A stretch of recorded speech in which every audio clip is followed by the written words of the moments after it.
I get there safe, like I really don't care. Like, well, that's what submission is. That's what submission is that you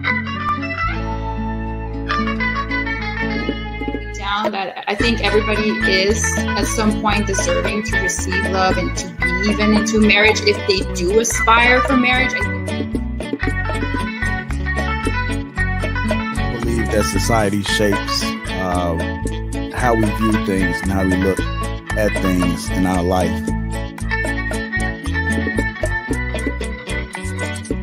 Make your own bed. And that's basically what Kevin Samuels is saying. His delivery is what people kind of throws people off. But basically, aggressive or like violent, like where I think toxic masculinity is no offense to men, that they also get this idea that, you know, women are just going to take care of them and everything is going to be like easy. A domestic violence shelter, and he brought her up to be, you know, a $25,000. Hell yeah, you need to judge in dating. It is what it is. You know, you can't not judge people just because you feel bad about it. Like, you need to know. As much as I love my daughter, there are some harsh realities and some things that her mother and I teach her in order to help her to understand.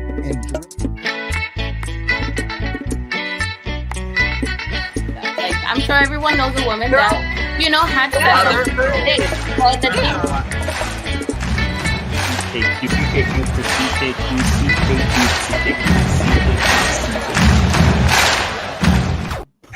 What's going on? What's going on? Welcome back to Speak.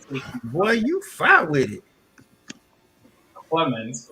And before I go ahead and introduce the lovely panelists, thank you, John. Thank you. I want to do me a favor, hit that like and subscribe button for more content like this, for more informational content like this, once a week, Tuesday at 8:30 p.m. Eastern. And let's go on and introduce the panel and quick little intros. We got John. Black Wall Street Trading LLC. I help people fire their boss and expand your income. You can hit me up at Black Wall Street Trading LLC on YouTube or John Cornelius 8770 on Instagram. Got Jermaine. Yeah. Hey, what's up? My name is Jermaine. I'm from That Christian Fam YouTube channel. And we're down here in Dallas, Texas. I'm originally from Oklahoma. That's funny that you got that Black Wall Street, because I'm wondering, like, are you from Oklahoma or not? But I know that Black Wall Street has become very popular here within the last year or so. But I'm just really excited to be here, and I look forward to just sharing my thoughts on the panel. I love it. I love it. I love it. We got First Lady Tammy. Hello, I'm First Lady Tammy. I am typically on the Knowledge and Relationships YouTube channel, and I host Ladies Night that they have on Saturdays, which is amazing.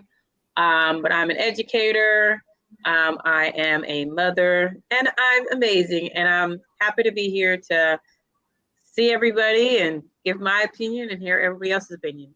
I love it. I love it. I love it. We got Knowledge and Relationships in the building supporting. And last but not least, we got Chris. Hey everyone, my name is Chris. I have a channel called The Blooming Ebony. You can also find me on the Knowledge and Relationships podcast on Saturdays for the ladies' night. And then also I have an Instagram also at The Blooming Ebony. And yeah, I think that's everything.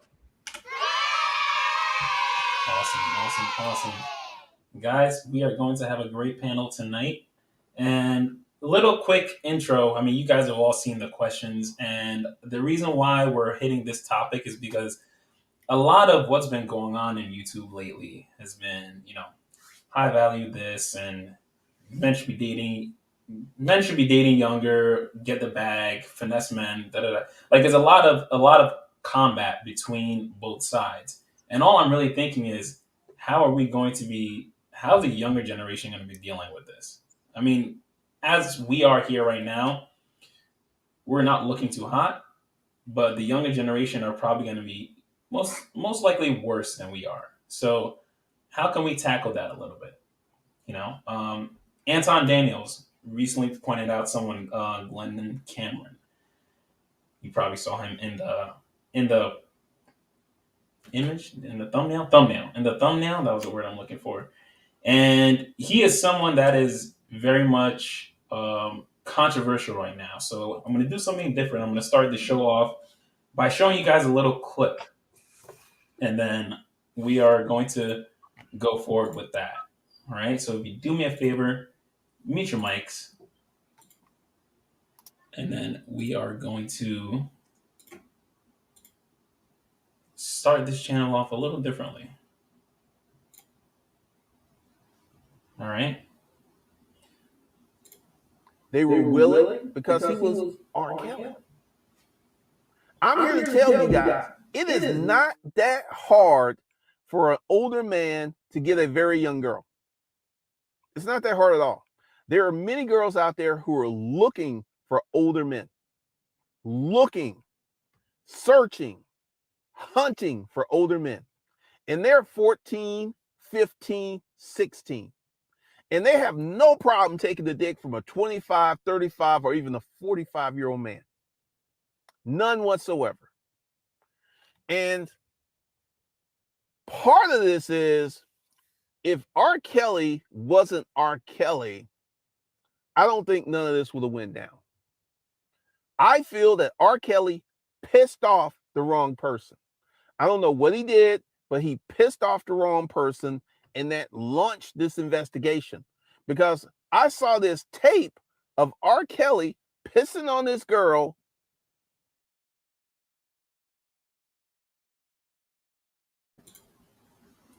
All right.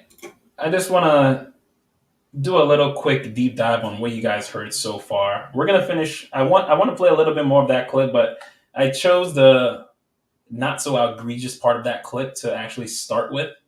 But what do you guys think so far? We'll start with you, Tammy. What do you think? I mean, I think there is truth in what he says as far as young girls wanting somebody older. But you kind of have to look at how they grow up and what they grow up around that influences them to want that. But I feel like people have to take accountability. And so if a young girl approaches you, especially in this day and age with all kinds of things, you really need to do your homework and make sure that she's of age. And I feel like sometimes people don't ask enough questions. You know, if a girl looks a certain age, it's just assumed that that's what age she is, rather than you actually verifying it. So I kind of feel like it takes accountability on both ends. You know, she's younger, she should know better. But, you know, as an adult, you should, you know, do your homework about certain things. And I feel like there's not enough of that being done. I don't necessarily think that it was just because he was R. Kelly that he pissed somebody off. Maybe apparently he pissed off the parents of the girls that he was doing stuff with. But I don't know. I feel like if it was a regular guy and he was doing the same thing, at some point he would have gotten caught up. So I do feel like when you're in the limelight, there's a lot more attention that's paid to you, especially when you're African American. There's a whole lot more people looking at you. They're trying to catch you in something. So I feel like we as Black people, we need to make sure we're always on our P's and Q's, because there's always somebody that's trying to get you out. So you have to be very aware of that, and, you know, always have that in the front of your mind with every decision that you make. And some people just don't. So. Okay. Jermaine? You're muted. We can't hear you. We can't hear you. We can't hear you. I should have took myself off mute. I'm sorry. Sorry. Look, I think it's all in context. To be honest with you, my mind goes back to like the early 1900s, like in the 20s, 30s, 40s, and even 50s. You know, our grandparents and great grandparents were getting married at the age of 12, 13, and 14. But there was a difference in the man was either the same age or not too far away from the young lady. And I think it's a difference between hunting after a woman or hunting after a young girl that old or that young, and women who are pursuing men who are drastically older. I think it's a difference. What do you mean by that? Because the younger girls can want an older man all day, but it's up to the older man to know that, hey, listen, that's a minor. You shouldn't cross that line. They can, I know girls who fantasized about older men who were 20 years older than them. All right, it doesn't make it right for that man to say, you know what, if they want to, then we should just go ahead and do it. So I think it's all about putting context to the conversation. Just because you can do something, it doesn't mean you should do something. And I don't know if it's necessarily him, pissing a certain person off. I think it's more like Lady Tammy said, maybe the parents had a problem with that situation, because I know, some of us on this panel, we may have children, and I would I would hurt somebody, all right, if they looked at my daughter a certain way. My daughter's 7 years old, and then you wait till she 7 more years, she's 14, and you're 40 something years old. I would want to do something. So I think it's all about putting things in context, and that's I want to say a little bit more on that, but I'm gonna just leave it right there for now. Yeah, we're definitely gonna. I want a quick. What do you guys think? Real quick, shout out to Knowledge and Relationships. Said CKQ dope intro. Yeah, definitely. I'm gonna be making some new intros. Gonna be experimenting a little bit, but I hope you guys liked it. And he says, young girls who want older men are needed mainly for financial security. In other words, they trying to get that bag. I do wonder if older men who look for young girls are based on the man's own maturity level. Interesting. Well, I do want to say this much about it. It was an interesting concept that actually came about in the 1960s, about the Great New Deal, Okay. with the African American women who were given welfare checks and assistance. And then when it turned around that they said they would only need this for a little bit, and then when the men actually had jobs, the women, they didn't prefer the men. They said, no, I'm gonna take the steady check. You can keep your little job, but I'm gonna stay with the steady check. And so it seems like maybe even before that point, but it seems from that point on, we've had this mentality where we look at men as a bag instead of a man.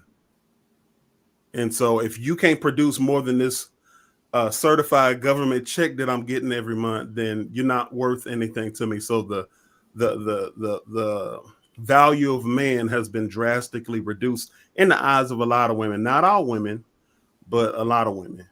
So essentially, you're pretty much telling me it doesn't matter what you think.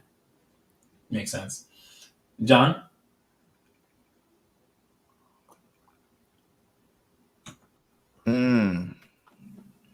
This one right here is so I think there is a tiny bit of truth to what dude was saying about because I'm telling you, I know I remember that whole video. I thought R. Kelly was gone then. I just knew he was gone. They had him dead to rights. They had him right in the sniper fire. And he believed he could fly, and that was the end of that. Never heard nothing else about it. He broke out with "I Believe I Can Fly," and it's like he was telling y'all, I'm not going to jail. And he didn't. Then they had live video, and it wasn't like you can tell those girls were young. You could tell those girls were young just by looking at the video. Now, I'm sure with only video evidence and no witnesses to come forward, you're not going to get a conviction. You're just not, because you can't. You're just not going to get a conviction. You're just not. So I don't know, but I agree with the Christian fam. As a man, it's your responsibility to protect yourself at all times, because no matter, I've seen very mature women. I've seen girls who The only thing that was mature about them was their breast and their butt.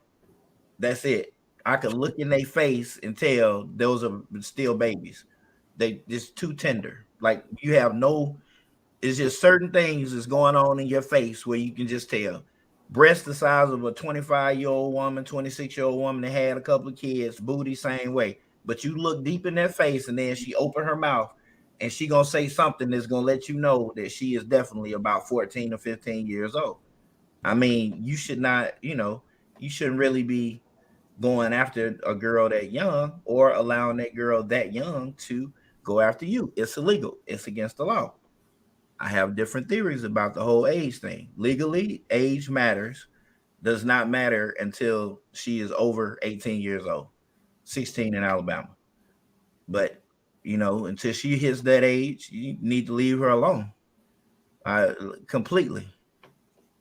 Okay. And I'll wait for the other. I'll give you part 2 when we watch the rest of it. Chris, real quick, and then we will hop back onto the little bit of the little reaction, and then we'll go on to the questions.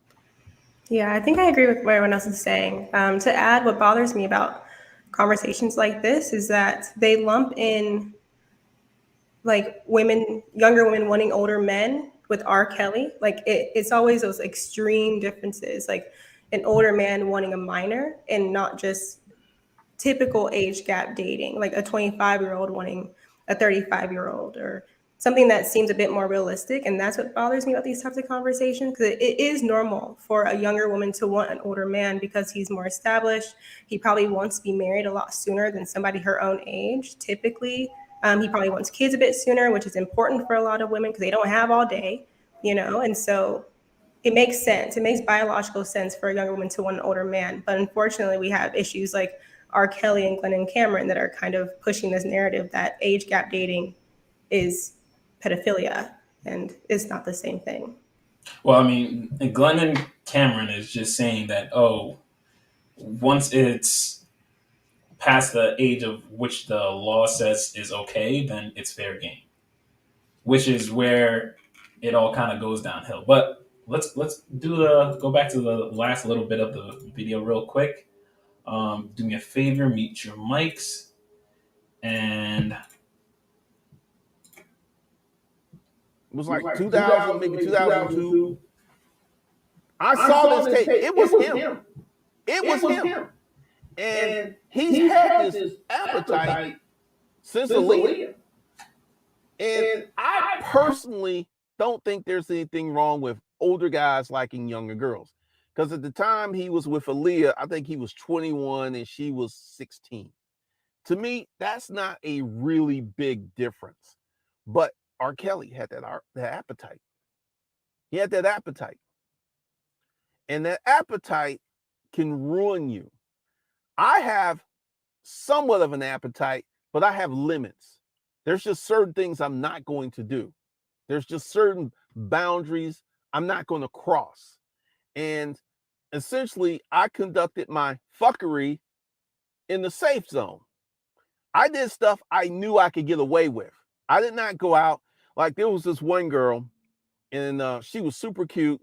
And then I did my research on her and saw her pictures of her with her mom and dad, which means her parents were very much involved in her life. And that right there would have been the danger zone, because this is how it happens. She comes over, we fuck, she goes home, her mom and dad press.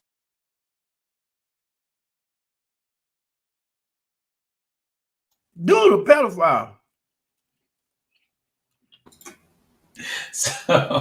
So yes, that was the last little bit. I mean, honestly, I'm gonna put this link for this video up in the description.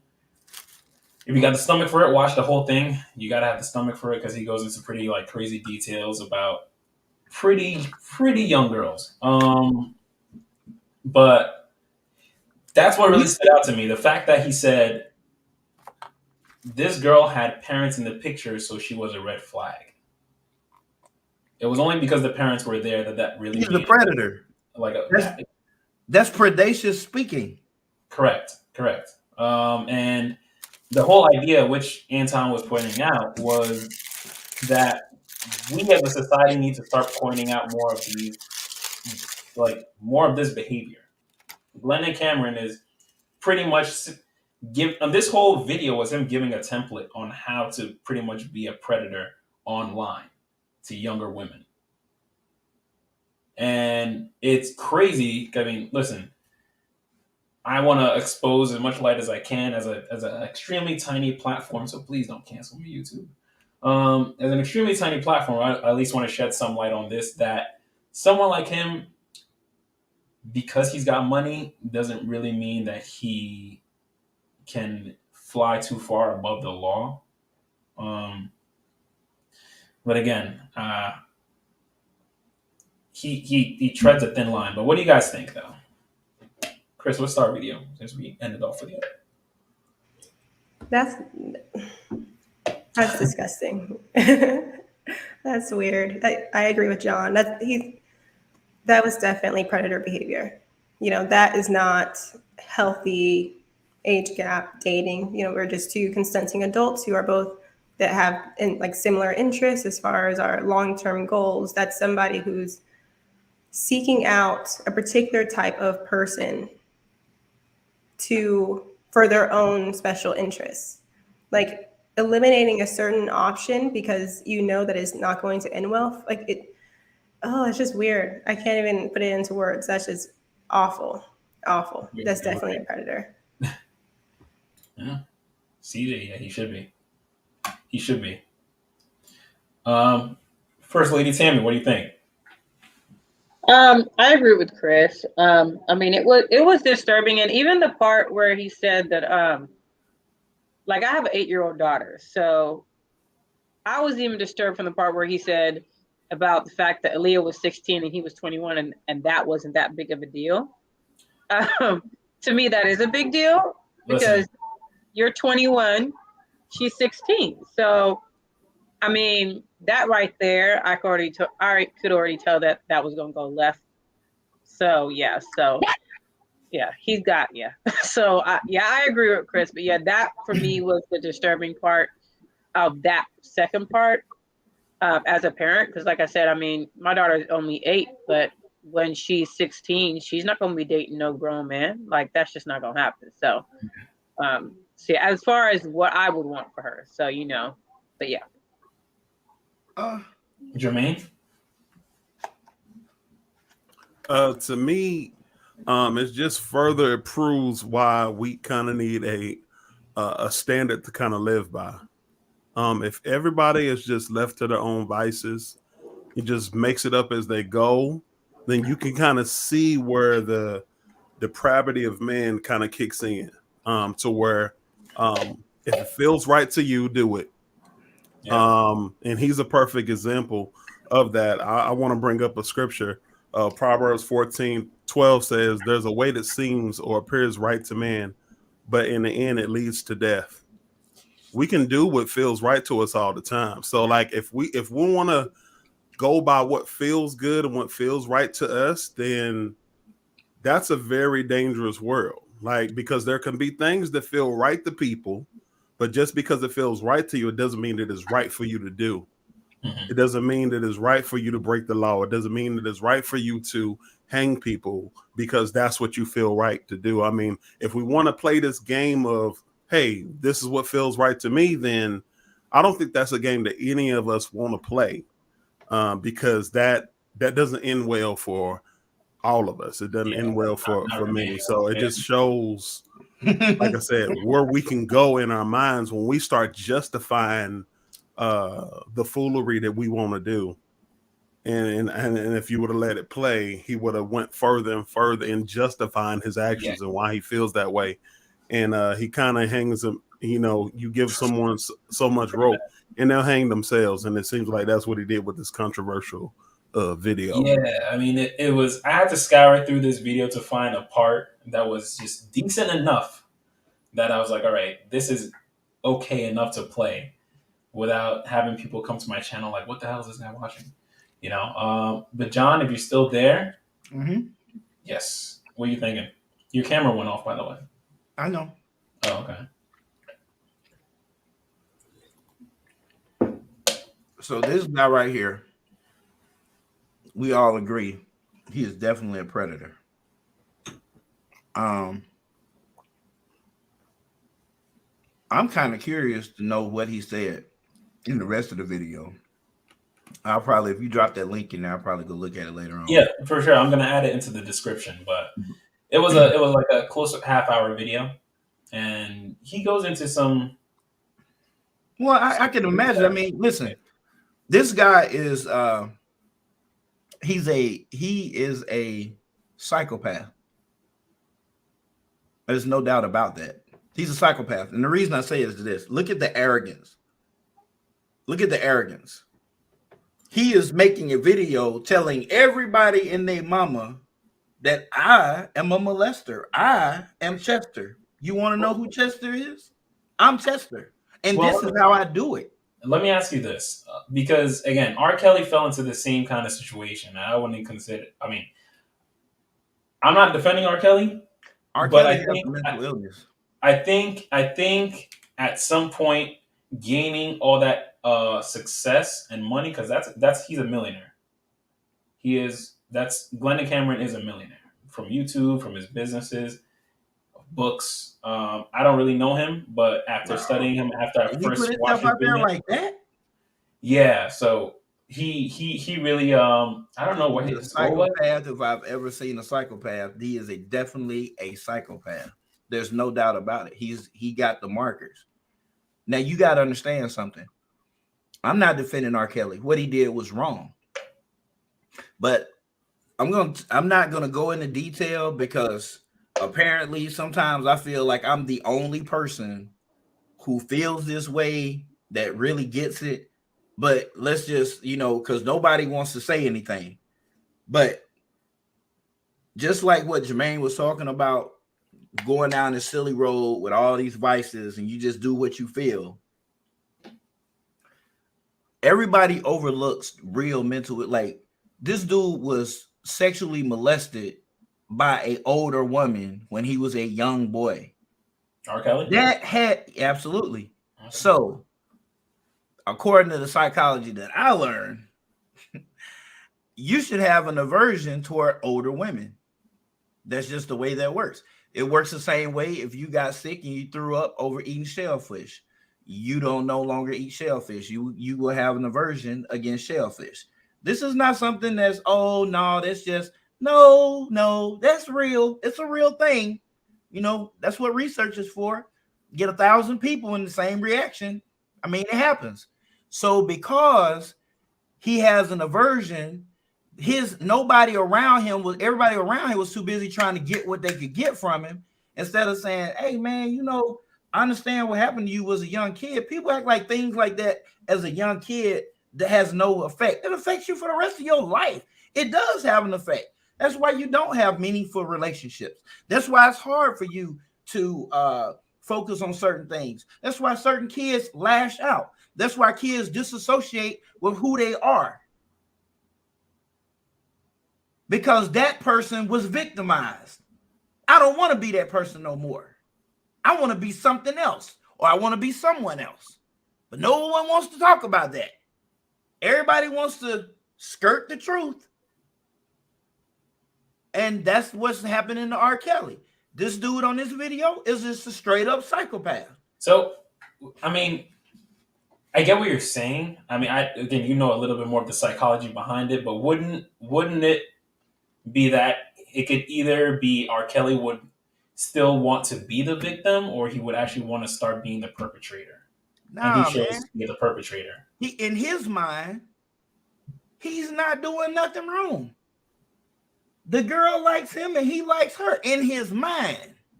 I have not had a clinical interview with him.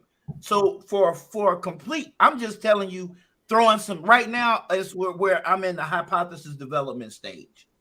Like, if I was going to meet him and actually sit down to diagnose him and treat him, I would have to get more of this family history. I would need to know how many times this occurred, at what ages did it occur, then do what's called a clinical interview with him and dig down deeper into his family history to see what I was actually working with. You understand? But if you look at it, he has a target age range. Like R. Kelly don't mess with 9 and 10-year-old girls. He only messes with girls about 14 or 15 years old, somewhere around in there. 12, I think 12 was like the youngest girl. I don't even think they was that young. Like 12, 13, whatever. Between teenager and actual teenager, I think the new thing is teenager in between adolescent and teen. Aaliyah, and what was this whole thing about Aaliyah 20, R. Kelly 21, Aaliyah 16? Where you get that from? R. Kelly was a full-grown 30-something-year-old man. Aaliyah was 14. What I remember that. This was my generation. There has never been I don't know anybody he ever dated that it was only a 5-7 year gap. No, sir. It's been double digits the whole way, the whole time. At least double digits. Aaliyah and him were not that close. It was highly controversial. They played it on every outlet when it was going on. I grew up with this. Okay. And no, R. Kelly was at the youngest 29, 30. Maybe lying about his age a little bit. And Aaliyah lied. She was not 16. She was 14. And they eloped. So I'm just saying. I mean, what was her death? How old was she when she died? Was she finally grown? Was she finally grown? She was not grown when she was 14 years old when they got married. Predators turned the innocent into predators. Yeah. He was 29. He was 29. Okay. I think she was 22 when she died. Okay. Yeah, I was about to say 22. Yeah, and they were together, 7 years, married for 7 years? 7 or 8 years. A drink. Legally. Yeah. I'm not too sure about the timeline between R. Kelly and Aaliyah. But cannot trail too far off because we are still on a panel and we got some questions. So, you guys have seen the questions. You know what's coming next. First question to the panel. If they are mature for their age, then should it matter? If they are mature for their age, then should it matter? Chris? Are we talking about minors with, like, is that, or? We're talking about an older person dating a younger person. If they are mature for their age, should it matter? If Aaliyah was mature for her age, should it matter that R. Kelly dated her? Yes, because it was still illegal. It was still illegal. Even if they were in a state where 16 was a legal age for them to be together, I think it would still just seem ethically, morally wrong. For me, I think 15 years is a bit much, like anything plus 15 years. And anything where the woman is younger than 20, I just find that odd. So for me, just personal reasons, I don't have any statistics to back this up. For me, yes, age matters at any age younger than 20. If the age gap is going to be more than like 10, 15 years. Jermaine? Yeah, so you're saying if they're over the age of 18? Or were you going to use R. Kelly and Aaliyah? Oh, yeah, it still matters. It doesn't matter. Like, you can say, I mean, Or, and then what? How about this? Let's throw a caveat in there. I'm sorry to cut you off. But let's just say they are consenting age by law. If she was 16, you're a 35-year-old man. She's mature. Does it still matter? Should it? Me personally, I still think there's something wrong with that, to be honest with you. I still think there's something wrong when you go down, especially messing with somebody you're twice their age and they're 16 or 8. I think there's something wrong with that. And then I think I think that's all up to judgment as far as if they're mature, because someone could say, oh, well, yeah, they're mature, and we know they're not mature. But you're saying they're mature so you can get away with whatever you're doing. Well, I think they're mature enough. I mean, I think that's that's up to everybody's judgment. What is mature? Somebody could easily just say, like I said, that they're mature, because you just want to sleep with that person, or you want to get with that person and justify within yourself or justify within your mind. So I don't think that I think they need to be legally grown and mature. That's what I believe. I'm gonna play devils on this one. Go for it. Go for it. You're next. All right. Let's hear it. So on the caveat, she's consenting, so she's not illegal. She's legal. She's legal. She's just in one of them states like I live in where legal is 16. 16-year-old here, she can sleep with whatever man she wants to. Ain't nothing the parents can do about it. I mean, legally, nothing they can do about it. Okay, so if she mature, sure, do it. Go for it. That's a myth that being with an older man is going to ruin a girl. That's a lie. They ain't going to do nothing to him. You're going to teach him. You ain't got to teach him that. What do you want from a wife?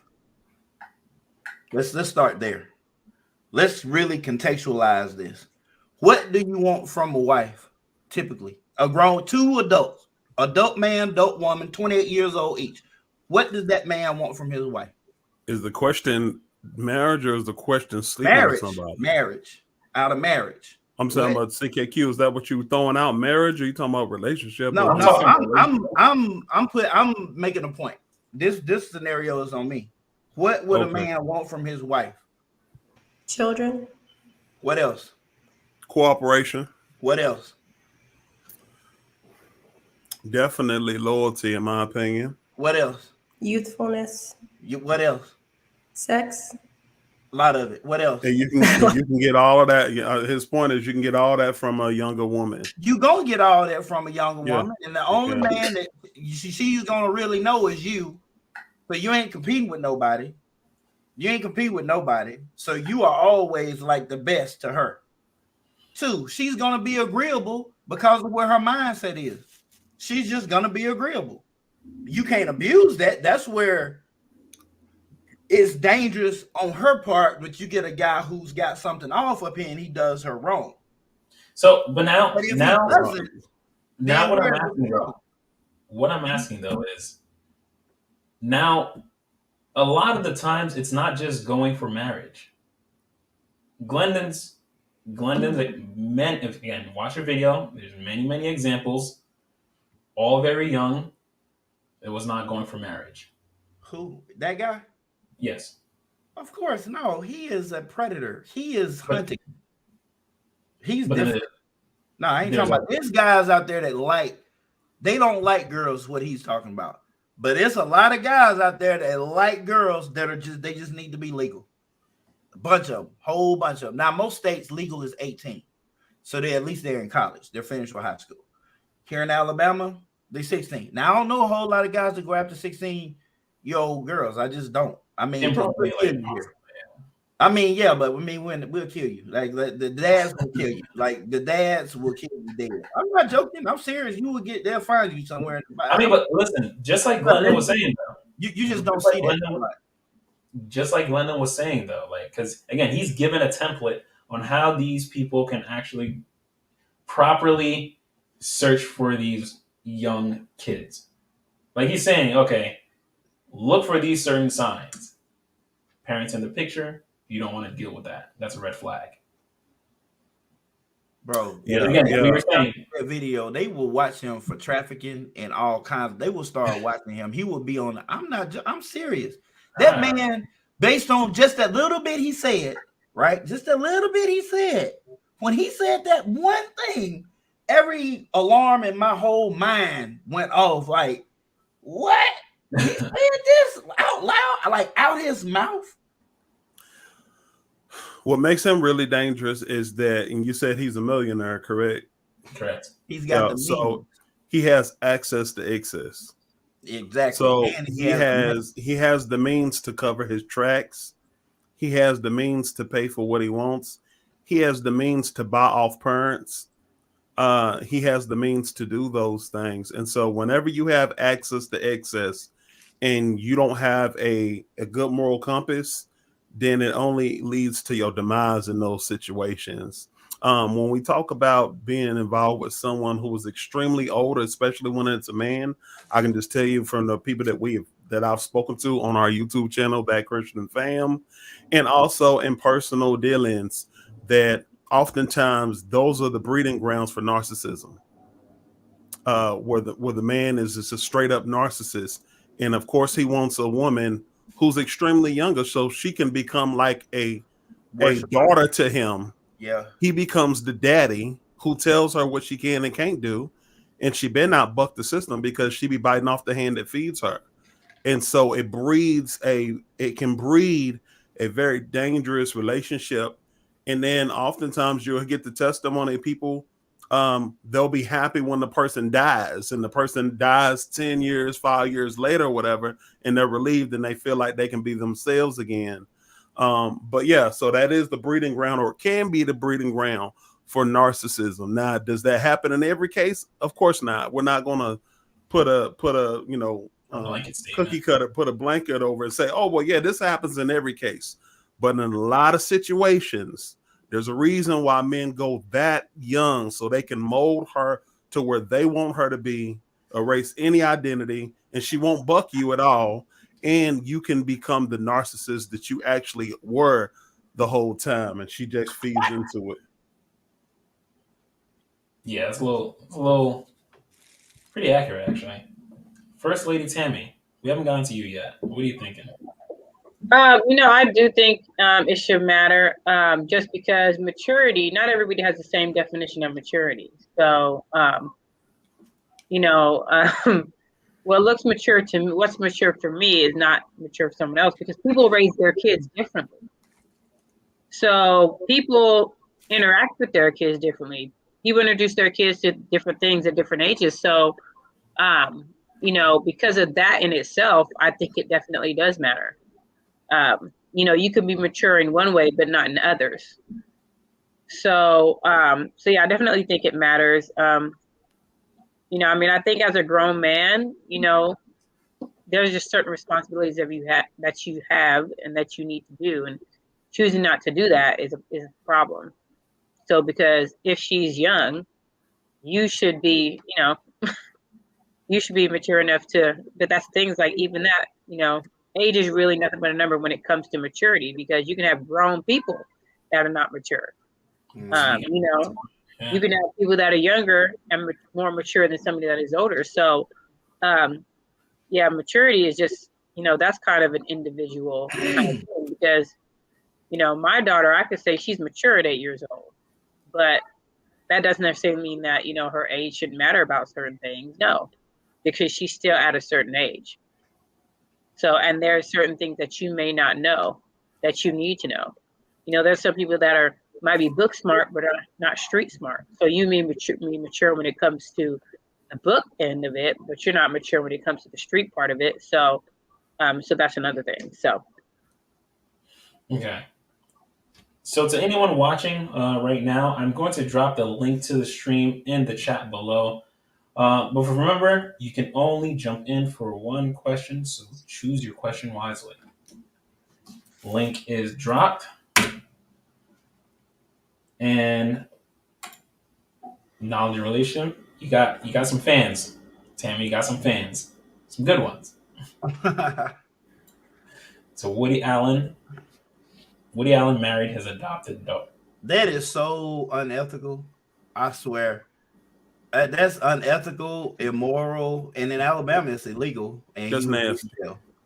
Like, wait, what? In jail. Am I reading that right? Woody Allen married his adopted daughter. Yeah, that's nasty. That's predacious also. That is predatory behavior. Did Morgan Freeman do something with his adopted daughter too? No, Morgan Freeman? Yeah, his adopted granddaughter, something like that. Boy, man. Really? Yeah, wow. Something about his because I think it's the granddaughter of his adopted daughter, something like that. Don't quote me on it. I want to fact check that, but I believe Morgan Freeman did something, and this woman is drastically young. I mean, young enough to be the granddaughter. So, well, okay. So I'm going to play devil's advocate. All right. So I just want to throw a question at the panel. Okay. What are the downsides? I mean, if we're just talking dating, If she's legal, if she's legal, you got to put that out. wait, hold on. Legal. If she's legal, and we're just talking dating, Not what would 18 be legal, but 16 legal. 16 and 18? But we'll go with 16, just because Man, 18 is common. We'll go with 16 then. 16, she's technically legal. What would be the downsides? None. You're talking about relationship, or you talking about a one-time thing? No, relationship. What would be the downside to relationship? The downsides would be relativity. Listen, if you want to try to, as far as like if you're 38, she's 18. There are going to be things that you relate more to her parents than you do her. Like even when you go back to like, yeah, y'all remember that one song? She don't remember the one song. Her parents remember that song that you're talking about, but she don't remember that song. She was probably getting conceived on that song. You know what I'm saying? I mean, that's just real. You know, in the back of the truck or something. Yeah, that was the song that was playing. Her parents remember that song you talking about, but she don't, because she was getting conceived. So relativity, and also like there's certain, you talk to people. I'm an 80s kid, and so I was born in the 80s, and it feels good to be talking to my wife of 17 years. Hey, y'all remember when we used to do this stuff in the 80s, this stuff in the 90s, and all that stuff? So relativity and all that stuff. I think that's one of the downsides. But if you're just talking about simply physical appearance and stuff like that, of course, there will be no downside to that, because there just wouldn't be. But as far as like the emotional aspect or something like that, I think that there's some drastic downsides. And so yeah, that's my take on it. John, you look like you're thinking differently. Well, I mean, you know that my baby mama is 15 years younger than me. We started when I was 35 and she was 19. But I wasn't doing the whole sneaking around. I went straight to her daddy. Like right to her. I'm a man about mine. I know we had a big age gap. She legal though. She's super legal. And you know, she had a baby girl already. So they ain't like I'm still in innocence. I mean, I'm robbing the cradle, I'm rocking it real hard, but I'm not introducing her than she introduced to. Now, when I was with her, we had a lot of fun. I ain't gonna lie. We used to have a lot of fun. Like that was my like, man, we used to get into all kinds of stuff together. But you know, I was the first one to teach her how to drive on the highway. She actually got her license in my car. And I mean, I taught her a lot of stuff. And I ain't really have to like shape her or anything like that. But I had patience and would realize that, you know, she's young. There is some things that she liked to do that I had no interest in doing. One was how often like she would want to go to the club. I would just bite the bullet. I started dating this young girl. I know it was gonna be like that because when I was her age, I wanted to go to the club. So let me just get dressed and okay, we can go to the club. So but as far as like drastic relatability, it wasn't too much. Not too much. I mean, there was some cartoons that she knew about that I had no idea about, and it was things I knew that she had no idea about. That part is absolutely true. But all in all, nah. That she was a narcissist. And we just in a relationship, we just couldn't be together. We stayed together. How old are you now, if you don't mind me asking? How old are you now? Now I'm 47. Okay, so she 32. So she's like 32, you said? Okay. Yeah. So I mean, if we can't talk about Transformers in the same sentence, I ain't rocking. Me and my wife, we can talk about Transformers. I mean, I know I'm not saying anything against you, but that was just my flavor. Like, me and my wife, we can talk about Transformers, Optimus Prime, all that stuff. So yeah, I get you though. I get you. Stanley's taking a hard stance on this. These people have an appetite for young women, are not looking to marry them, love them and provide for them. They just want to use them for their own sexual satisfaction. trash. Exactly. That's the difference. Yeah. Ooh. Yeah. Tell Chris. Tell him, Chris. That's what are you the big. thinking? That's the What are you big. thinking? About your question? Yeah. Yeah. To be honest, like I think I said to this before, it's just like I don't have anything really, like even relativity, because our relationship, we're almost 7 years apart. Oh, there's an echo. Is it gone? Hmm. Hold on. Can everyone mute their mics, please? Try now. Okay, we're good. Good. Oh, because Thank we you. switched it up. Okay. So we're 7 years apart, and there are plenty of things and he's also from a different country. So there are plenty of things that he talks about that I have no idea. Like I have no idea that it existed. And I don't think that creates too much of a ripple in our relationship. Because there are other things that we do together. Like the major things we have in common. Like we both value marriage. We both value, raising successful children who have both parents in the household. Like the big things we both value, and that's what matters. These little memories, it means that he has more stories to teach me or to tell me that are more exciting because I'm learning. I'm like, wow, I didn't know that was a thing. And then same for him. Like there are things that I tell him that he didn't really know because it's not really in his age group. And so it really bothers me that I can't think of more downsides. But like I said, it's more just personally what's ethical and moral for me. And 16 and 32, 16 and 29, I just can't wrap my head around it. There's something about, like, this is, in the 1910s, I think people were a bit different then, like the maturity, like my grandmother was married, I think by like 14 or something like that. And at that point, she was pregnant. By the age of 19, she had three kids. So like completely different, completely different woman. But I couldn't see that for young ladies today, modern day young women. If you don't mind me asking, how old was the husband or your grandfather or whatnot? I don't know. My grandmother passed. I think she was definitely a minor, but the age gap wasn't as big. Yeah. Not nearly as big. Keep in but mind still that was wrapping also your the head time around where a 14-year-old being married is just odd. Yeah, that was also the time where people thought an 8th grade education was just good, and that's when they started families and things like that around the 8th grade. And they went to the 8th grade. They just there's a grandparent that we have that actually has an 8th grade education, had a totally fulfilling life. But again, back then, that's all that was really required because you could read and write. You know what I'm saying? And they started their family, at 16, and the wife would be 14 and stuff like that, and it was totally acceptable in that situation. So like I said, a different time period, like you said. I didn't mean to cut you off, my bad. No, that was great. Thank you for adding that in. But yes, that basically he summarized it. I don't have any downsides that I can think of right now. It's just, for me, it's just ethically wrong because I know 16-year-olds today, and it doesn't seem to line up.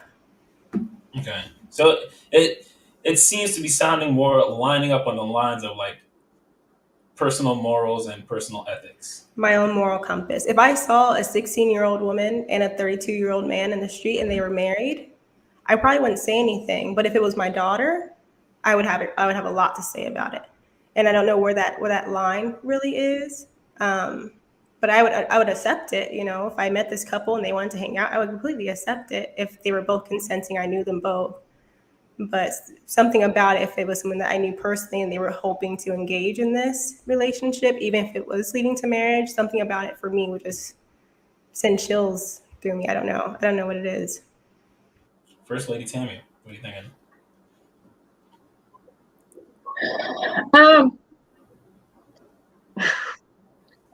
Well, I mean, what I will say, so I dated a much older guy when I was 25. I'm not gonna say how much older, but he was old enough. We have a rough estimate. Right? No, he was old enough. Was he double your age? Yeah, he was. And I had a lot of fun with him. But it wasn't like, I don't know, we just dated and nothing came from it. We remained good friends after we stopped talking. But I mean, I was grown, like I was 25, so it's not the same thing if I was younger. Why though? Let me ask you that. Why wouldn't it be the same thing? Why what? Why wouldn't it be the same thing? Again, I'm just gonna play devil's advocate because I want to draw out some of these questions. Well, for me, because I'm grown, I'm 25 years old. I'm a full grown adult. Okay. I was, I had a full-time job leading into my career. I was paying my own bills. I was on my own. I was independent. So I was making my own decisions. So, and like I said, I'm 25, I'm a full grown woman. So, 16 is a little bit different, you're living, most likely you're living at home. You're still in high school. You might have your own car. You may or may not have a job. You may or may not be paying your own car note. I mean, there's so much that you have to learn. And jumping into something with that big of a gap is just, you're taking on something that you don't fully understand. And sometimes you're going into it with the wrong mindset. You don't know where his mind is. So yeah, I think, when you're not at a certain age, I just can't see it being, I just can't see that. So, yeah, but what if his mindset is not like ill intended? You said what? What if his mindset is not of ill intent, but to actually have this lead down the road to marriage? Well, so that's the thing, is that just the way a lot of people are nowadays, people are very selfish, and a lot of people are in something because they're in it for them, and they're not necessarily looking at how it's going to benefit somebody else. They're only looking at how it's going to benefit themselves. So, I mean, it's a possibility that they may be looking for marriage, but you're taking a risk by putting yourself out there in that way with somebody who's that much older, that he may find somebody who's, got more of what they're looking for and can do a lot more than you at 16. But men don't think like that. I mean, if a man had a 16-year-old that liked him for marriage, I mean, I would think that if he's looking for marriage, I can't see him pursuing a 16-year-old if he's looking for marriage, because a 16-year-old, I mean, she's limited in the things she can do. I mean, unless he's planning on keeping her in the house. Well, if he wants to go to, let's say he wants to go out to a bar, have drinks. She can't go with him because she can't drink. It depends. It just depends. So what? It depends on who he know and her connections. Yeah, they wasn't old enough to get in the bars, and they wouldn't even card her. But that's the thing, is that, I mean, he may not care about having to go through all those hoops. But that's the thing, is that, like I said, I mean, this is just my opinion as far as I don't see the appeal in it. I just don't see the appeal in dating someone that much older. I mean, there are certain things, but you're just taking a risk in dating somebody with the hopes that if he tells you that's what he's looking for, that is what he's looking for. Because he could just be telling her that to get what he wants from her and then just be done. So that's the thing, is that she's putting herself out there in the hopes that, okay, he says he's looking for this long-term relationship and he wants to get married. And that's something he could just be telling her to make her think of, so he can get what he wants and then let her go. So it's like. So that was actually going to be my next question to you guys, is how can she at that age be sure of her decision in someone like him? He needs to be more sure of his decision, because he's the one that's going on the decline. She's not. Let me tell you something. Older men don't want women their age. Let's just get that out the way. You can go research go look up some stars that's married right now. None of them are within 25 years of their age. None of them. They're way younger. They like younger men. We like younger women overall. We don't go out there and look for, well, I'm 47. She needs to be about 45, 46, maybe 48. No, like 40 is not even a number no more. 30 something. She got to be about 38, 39, 35, 25. I wouldn't say all men. I wouldn't say all men. Like a great majority. A great majority of Yeah, men because just love when you talk young about women. stars, what you're talking about comparing the average man to stars, they have a lot more working with them than the average man as well. So I wouldn't say all men look for younger women. There are some men that I know who are single who say, "Hey, I'm 42 and I need to find me a dope 40-year-old." There are a lot of men who say that. Now, granted, if they wanted to go down to 35 or something, so be it. But I know a lot of men who are around my age who are looking for women around their age, because at this point they're looking for more than just a thrill. They want somebody that can kind of grow with them. They're looking for connectivity, relativity, all of those things, and you can do that if you go down 5-7 years or whatever. That's fine. But when you start getting into the weeds of 10 years, 15 years, and stuff like that, if you're talking about the things that they want, we're not talking about the physical thing, but if we want to talk about some of the things they want to feel like they're with someone that's kind of right there with them almost, and they're willing to sacrifice some of the physical things in order to get some of the more non-tangible things, so to speak. I'm not saying that that's all men, but I just want to preface that when we talk about, hey, men are not looking for, no, that's not. I don't think that's all men. Well, no, nothing is 100%, but a great deal of men like young women. And your same guys you talking about, if I get 15, 29, 30-year-old girls that's bad, and they show interest, all of that will go out the window. And then a 16-year-old. Hold on.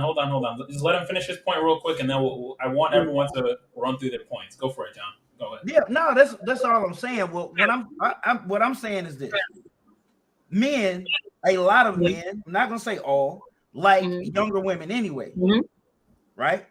So if they started out at this young age, right, and remember I said he didn't have ill intent. He's the one who has the worry. She's not the one who has the worry, is what I'm getting. That's my point. He got to worry because when she gets to hit 19, I don't know what it is about a 19. Y'all go buck down wild at 19. 19 is the magic number for a lot of women. That's when they try their first everything at 19. I'm talking about they all of a sudden you just ain't enough no more. Like, I don't know. I just want to be free. I don't know what's wrong with me. And you gonna have to let her run wild like a damn Mustang in a pasture for about a year or two. And she might come back and she might not. Then you got all these young dudes who are gonna be in her eyes. Your body is declining. Her body is maturing even more into her womanhood. So you're the one that's really at a disadvantage. You're the one that's really risking it. You understand what I'm saying? He ain't really, I mean, the girl is at risk too if the dude, that's why I said ill intent. He did not have ill intent because I get it. A lot of men will try to get a girl to treat her just like she's a damn puppy. Like, no, you can't go do this. You can't do that. I'm not talking about that guy. I'm talking about a guy who just honestly just likes this girl. Maybe it started off as a friendship or whatever. And there's a good age gap between them. But he's falling for this girl. He wants something more out of it. I don't think the girl would be in trouble. I think he would end up getting his heart broken. That's what I understand where you're coming from. Yeah, let Jermaine go, or actually, first Lady Tammy and then Jermaine, and then you know what? Let me just introduce High Value Nurse real quick. CJ, thanks for hopping on the panel, man. What's going on? I just want to get everyone's thoughts real quick, and then I'll hop right on to you. All right? Yeah, for sure. So I do definitely see where you're coming from and what you're saying. I mean, I don't know. Maybe I just can't. I mean, and I do definitely agree that, they want younger women. I can't. I mean, maybe I just cannot see a grown man actively unless he's a pedophile actively pursuing a 16-year-old girl. I just can't see that. Like actively pursuing a 16-year-old girl for marriage. I can't see that.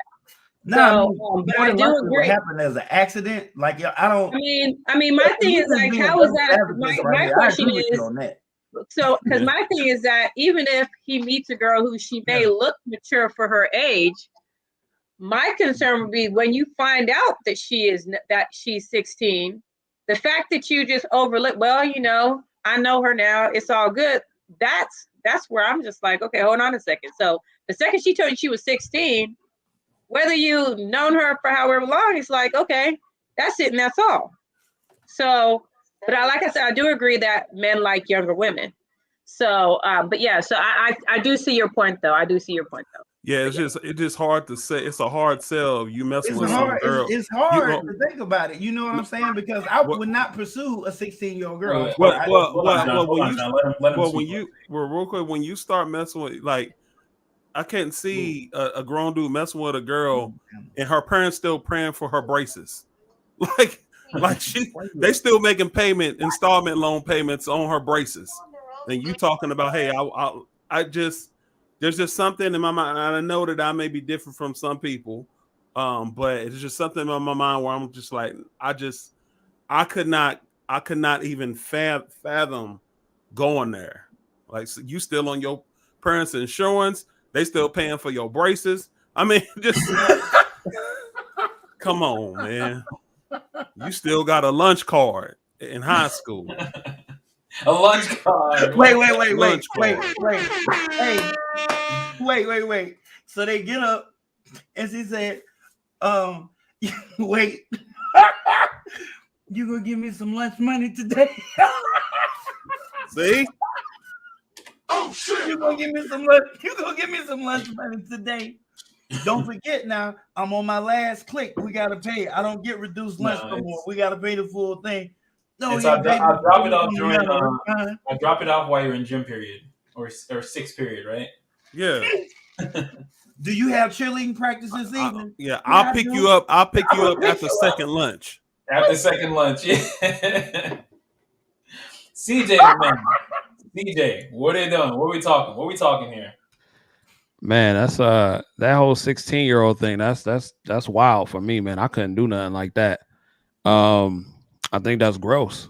I mean, I really do think that's gross, but I'm not ignorant to the fact that this happens all across, like, in different parts of the world. You know what I'm saying? In different parts of the world, men being with a woman as young as 12 is perfectly legal, and they see nothing wrong with that.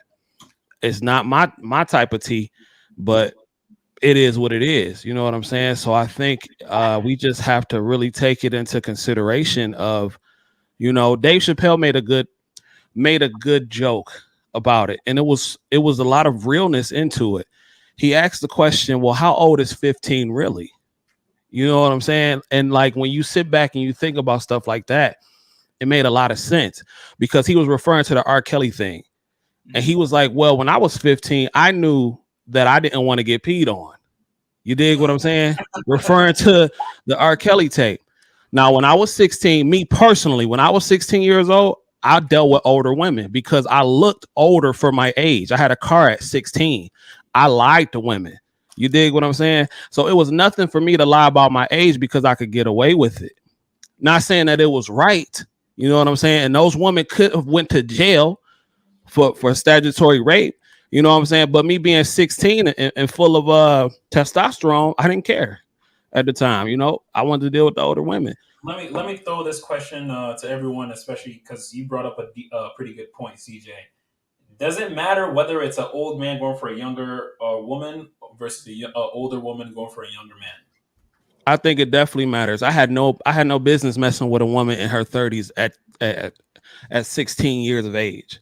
I mean, there's a much greater social stigma, but does that aside from the social stigma, does it matter whether it's an older man for a younger woman versus a older woman versus a younger man? I will tell you this, and this has been the case for a long time.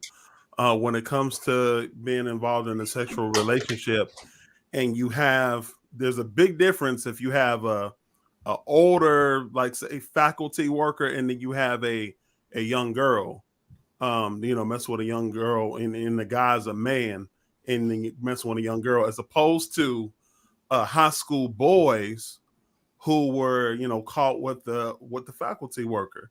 Mm-hmm. And they took a poll, and this is going to sound funny, but as far as the assault, sexual activity, or whatever, I don't want to say the R word, but if boys were to if they were to claim that boys are getting the R word, sexually assaulted, they're trying to get R word. Yes. They're trying to have it done again. They're like, you know what? No, do it again. Y'all want to call this the R word? Okay. I'm trying to redo it. Let's do it again. That's a fact. Mentality. Yes. And that's going to sound crazy, but that's true. That is the stark difference in mentality when it comes to young men in high school and even junior high, as opposed to the young girls. Now that may have changed. The girls may have caught up. But see, now there are young women. Again, playing devil's advocate, there are young women. And listen, I know in my high school, there were girls that were trying to go after the teachers. Mm-hmm. Yeah. So because that's what it's hypocrisy at the end of the day. It's hypocrisy. I mean, because yes, if it was my daughter and a male teacher tried to get up on my daughter, I'll be ready to shoot him in the head. But on the flip side, if it was my son and the teacher was a gorgeous teacher, I would be upset, but I wouldn't be as upset. You dig what I'm saying? Like I wouldn't be as upset, and it because it's different. Because we look at the woman as the weaker vessel and the more vulnerable vessel. 100%. You don't look at the man like, oh, poor son, you were violated. No, you like, bro. And hey. nobody violated me. Nobody touched me. Nobody forced me to do anything I didn't want to do. I used to pray for one of them teachers to take me up in the back room. Pray. Yeah, see, Man, whether it's right or wrong, that is how young boys think about it when it comes to young men. Absolutely, 100%. Man, I had a teacher named Miss Johnson. Miss Johnson. As a 14-year-old boy, Miss Johnson had the biggest ass I ever seen on a woman. You know, at the time, at 14 years old, and I used to be like, my God, what I would do at 14. At 14, bro. Man, it was what it was. I used to raise my hand to get some help every day. I just want her to lean over me. She smelled good. I raise my hand. I wait to see on that side of the classroom because she's gonna come up from the back. She always come up from the back, and she'll lean over, and I'm like, and she'll look down at me in her sultry voice and say, "Boy, pay attention to how I work this problem." I'm like, okay. And we're not saying it's right. We're not saying it's right, but that's just what it was. It is what it is. CJ, how old are you? I'm 31. 31, Caprice. How old were the women, CJ? When I was 16? Oh, man. When I was 16, plus I had a car too, and I had a full beard, and my voice had changed at 16. I was dealing with women in like they mid to late 20s, early 30s. And like back then, I played football, so I had the body of a grown man. These women legit couldn't tell. You know what I'm saying? I was ripped and everything like that, a full beard, a car. All I had to do was be at the crib by 9 o'clock. You know what I'm saying? I could do what I got to do by 7. You dig what I'm saying? And be up out. Oh, baby, I got to go. You know what I'm saying? I got a paper in the morning. Bye. It was what it was. You got a curfew. Right. Got a curfew. I believe sex feels different and look different for both genders. That's very true. Very true. Boy. First Lady Tammy, after this last one, I want to get to you because you haven't really said much. So I want to get to you real quick, and then we'll move on to the next question for the panel. You wouldn't even know what to do with that, CJ. Shots. At 14, no, absolutely not. I wouldn't know. She would have messed my world up, and that's the danger of it.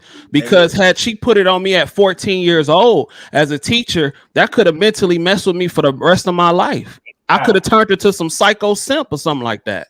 So, yeah. Baby, I got it. I don't know you, but I got it. I'll pay. Yeah. First Lady Tammy, close out the panel. After everything that you heard us all say, what are you thinking? It's interesting about, whether it's an older man or older woman. And I work in education, so I just find this completely funny because I had a student. That's why I was really very. Because I had a student last year. I was joking with him. We were in class. And the thing is, like, he is a student had a real bad behavior issue, but in my class, I tend to have students that have behavior issues, but not in my class. In others, they do. And I was like, you got a crush on me, don't you? He's like, yeah, Miss Bullshit, I do. And I was like, oh, okay, like no. Miss And Parker? and I think and I think it was just more just because of the kind of teacher I am. I built relationships with my students. So I really get to know them and they feel like I'm the kind of teacher that they'll remember, years down. But yeah, no, I don't think it should matter whether it's an older man or an older woman. I think that, but that's where, it comes in where it's looked at differently. I mean, I don't think it should be looked at differently, whether you are an older man or older woman, what's wrong is wrong. But the thing about society is that's just not how it is. That, like, CJ was saying, he was hoping to get taken in the back room. So, and there's praying every day. Every day. How old is your student? Well, I work with middle schoolers. He was in the 8th grade. Oh yeah, he right at that. He probably praying too. He probably like, Lord, if Miss Tammy offered me some extra credit, my God. That's probably exactly what he's thinking. Let me tell you something. The conversations that middle school boys have about their teachers, reckless conversations. I'm trying to tell you. And that's the thing is that because the kind of teacher that I am is I get to know the kids and I talk to them about the things that I've been through, so they feel an even more of a connection with me. Mm-hmm. And even when this year, I mean, my thing is like I absolutely would never go there because I love my job too much to even put myself at risk. But I just find it funny that when teachers allow themselves to go there rather than know that you have boundaries, you should stick with those. But yeah, I just think it's funny that, there's that hope from those kids, if only I could, if only she would, if only he would. And the fact that some teachers are okay with that to me is mind blowing. That, you don't stop yourself. Testosterone speaking. Yeah. It's purely hormones flooding We our ain't body. caring about no kind of connection. We see you. None of that. I don't even understand what commitment is. You still got it. That's what that is. Yeah, so. but that's all that is. that was the first question to the panel. That was good. That was good. I like everything that everyone had to say. CJ, thank you for joining. So we're gonna move on to the next question for the panel.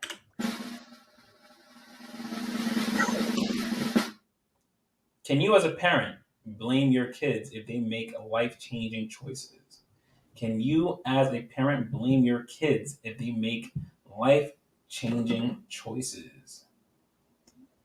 Jermaine, let's start with you. I mean, can you like hone that in a little bit more? Like, what do you mean? Okay. If my 15-year-old daughter decides to date a 35, 40-year-old man behind my back, something happens, gets her pregnant. All right? Okay. She's going to prison. That's life-changing. Even if she decides to have the kid or having an abortion, still mentally life-changing. Can you, as the parent, blame the kid? Well, I think the first question is, how did you train your kid up? I knew it. Did you train up your kid? Did you not? Because if you're not prepping them for life, don't blame them when life happens. See, I mean, life is coming at us fast. Life happens to us all. That's why it's important for us to train up a child on the way they should go. And y'all know me being a Christian, I'm gonna go right to the word. Train up a child on the way they should go. When they old, they won't depart from it. Now they may stray away, but eventually they're gonna come back. But you got to train them up, and that's what I don't see a lot of nowadays is people training up children. We have latchkey kids. We have kids who just are raising themselves. Mm-hmm. But yeah, you can blame your child if you have told them the way to go and they choose not to go that way. It's almost like this. Listen to Christian hip hop. One of this old school line says this from The Truth. He says, "Experience is the best experience." They say experience is the best teacher. That's what they teach us in school. I say experience is the teacher of fools. For a wise man to learn from another man's error and apply that to determine what he shall choose. So Exactly. you don't have to learn everything by your own life experience. Sometimes you can watch the very person right before you bust their head on the wall and realize, you know what? It's not smart to run into a wall. You don't have to touch a stove to know that it's hot. You can watch the Joker before you get his hand burnt off and say, you know what? I don't think I should touch a hot stove. Right. So it's some of those lessons that you actually put into a child, because, you know, I say this, we lived the life, enough life, me and my wife, you know, seeing kids grow up or whatever, and they grow up in the same household, but your children can turn out completely different. Had the same parents, the same training, the same everything, but you have two children that stick to that training, and then one just wayward that just wants to do things their own way. And so in those situations, it's hard to even fault the parent, because, you know, the parent did everything that it's supposed to do. At that point, we all have free will. All right. So at that point, you have the choice. You have the freedom to do what you want to do, but you also have that same freedom to endure those same consequences too.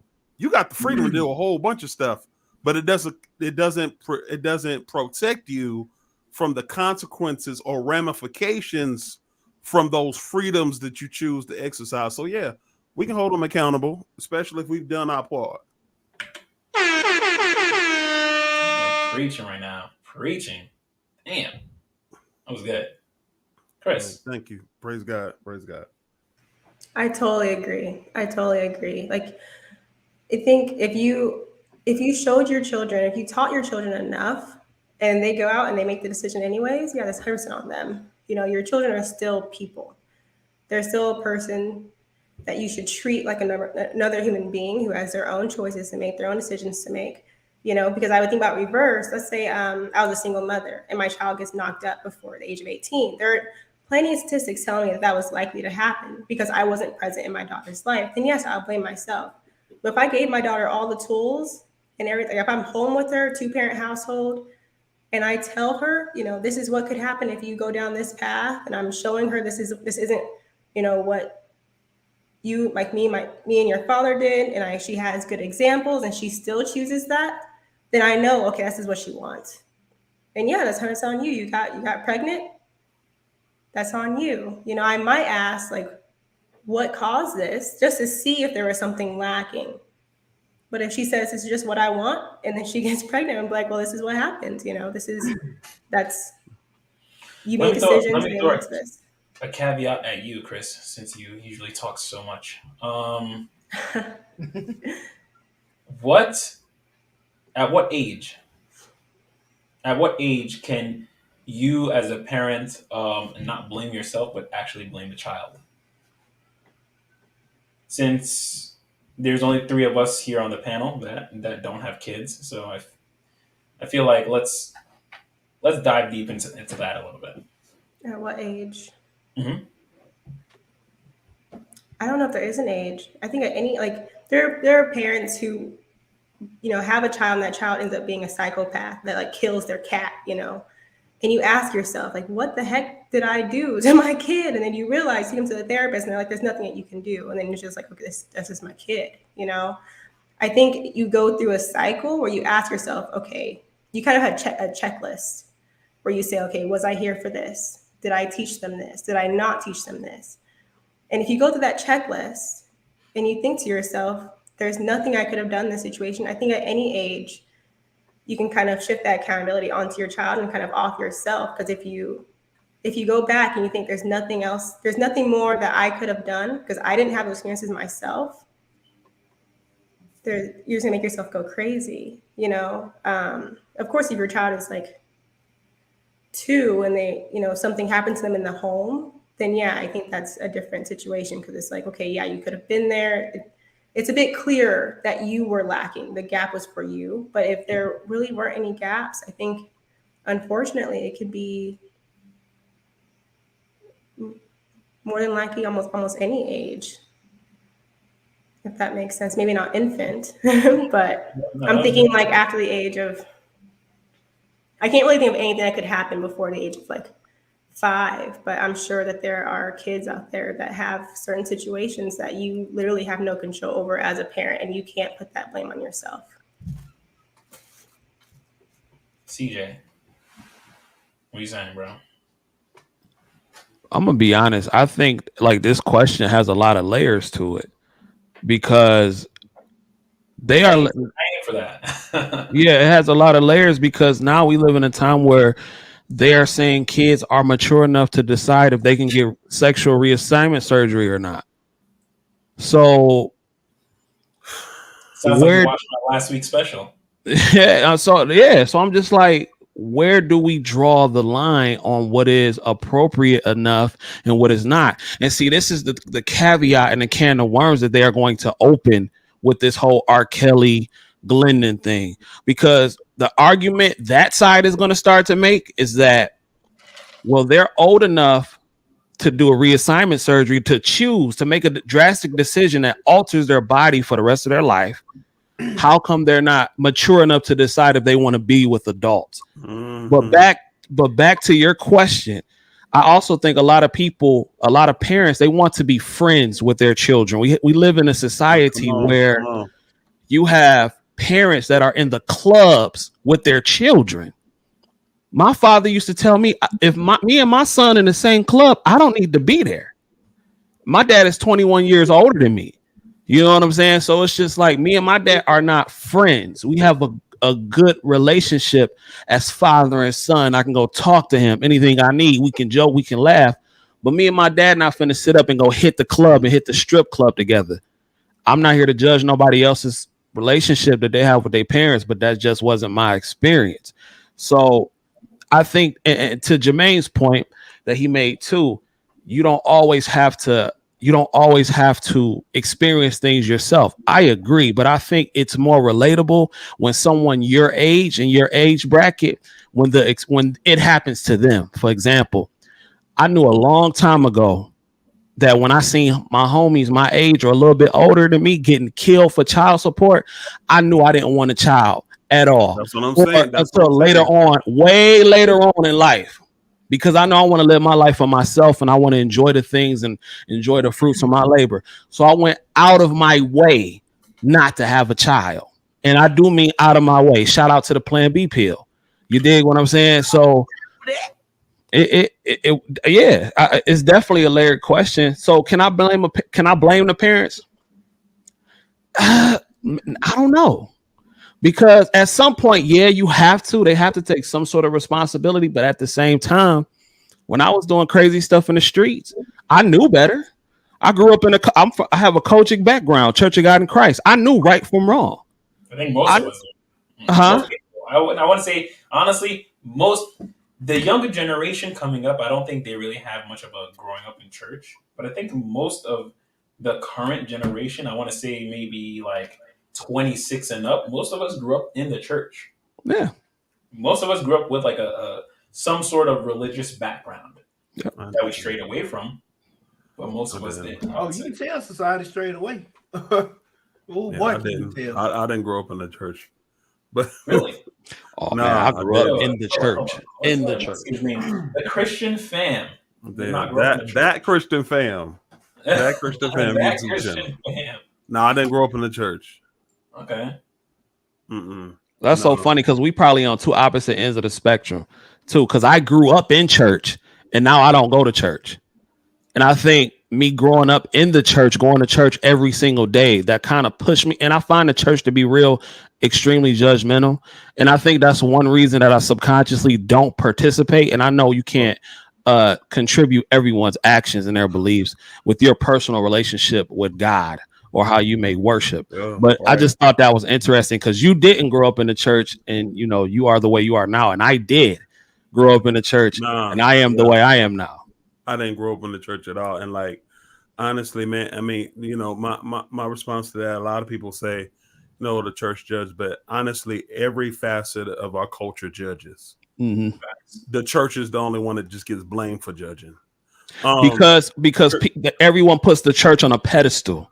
Right. Everybody puts the church leaders on a pedestal, and when you are in a leadership position, people do hold you to a certain standard. You're a leader. Yeah, you know they do, but I like, you know, when I remember my father were like, you know, my father was like coming up, we don't go to church because hypocrites are there.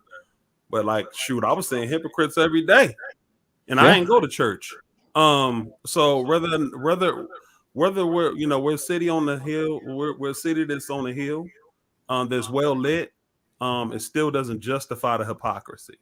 One of the things I want to say is the reason why I didn't come up in the church. I really did not, and I actually thank God for my journey, because honestly, there were people who came up in the church and they were kind of spoiled. They didn't have this appreciation for, so I actually knew what it was to live life outside of God. And then, so since I actually came to him and I realized what it was to be without, I'm like, oh shoot, this is it. I don't need to, I can go to him weary, wounded, and sad. I'm good with this.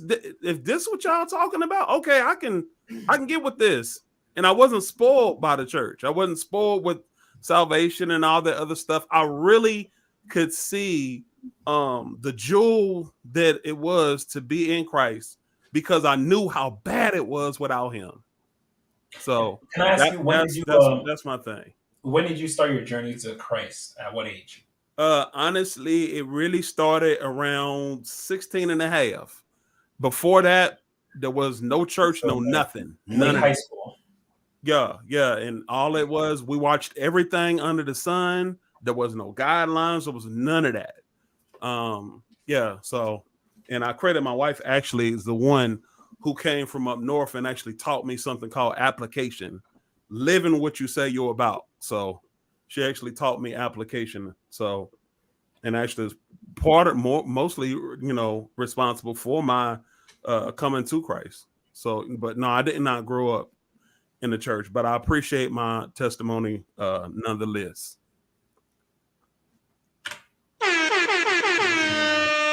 Honestly, to Japrice, judging isn't a bad thing. It's discernment. Yeah, there you go. When we weaponize judgment and we start casting people into certain categories, and that's when it becomes problematic. But honestly, I mean, listen, even when it comes to job interviews, you're already judging. If you see somebody walking up to a car, you don't already size that brother up 30 feet away. You already know, okay, hold up, this dude don't look like him. You're already judged. You're already judged. We automatically do that as human beings. Mm-hmm. We just do. Right, wrong, or indifferent. And honestly, a lot of those judgments and discernments can save our lives in some situations. The only people who have a problem with judging is people who know that they're doing something they ain't got no business, or they're engaging in a behavior that is abnormal or maladaptive.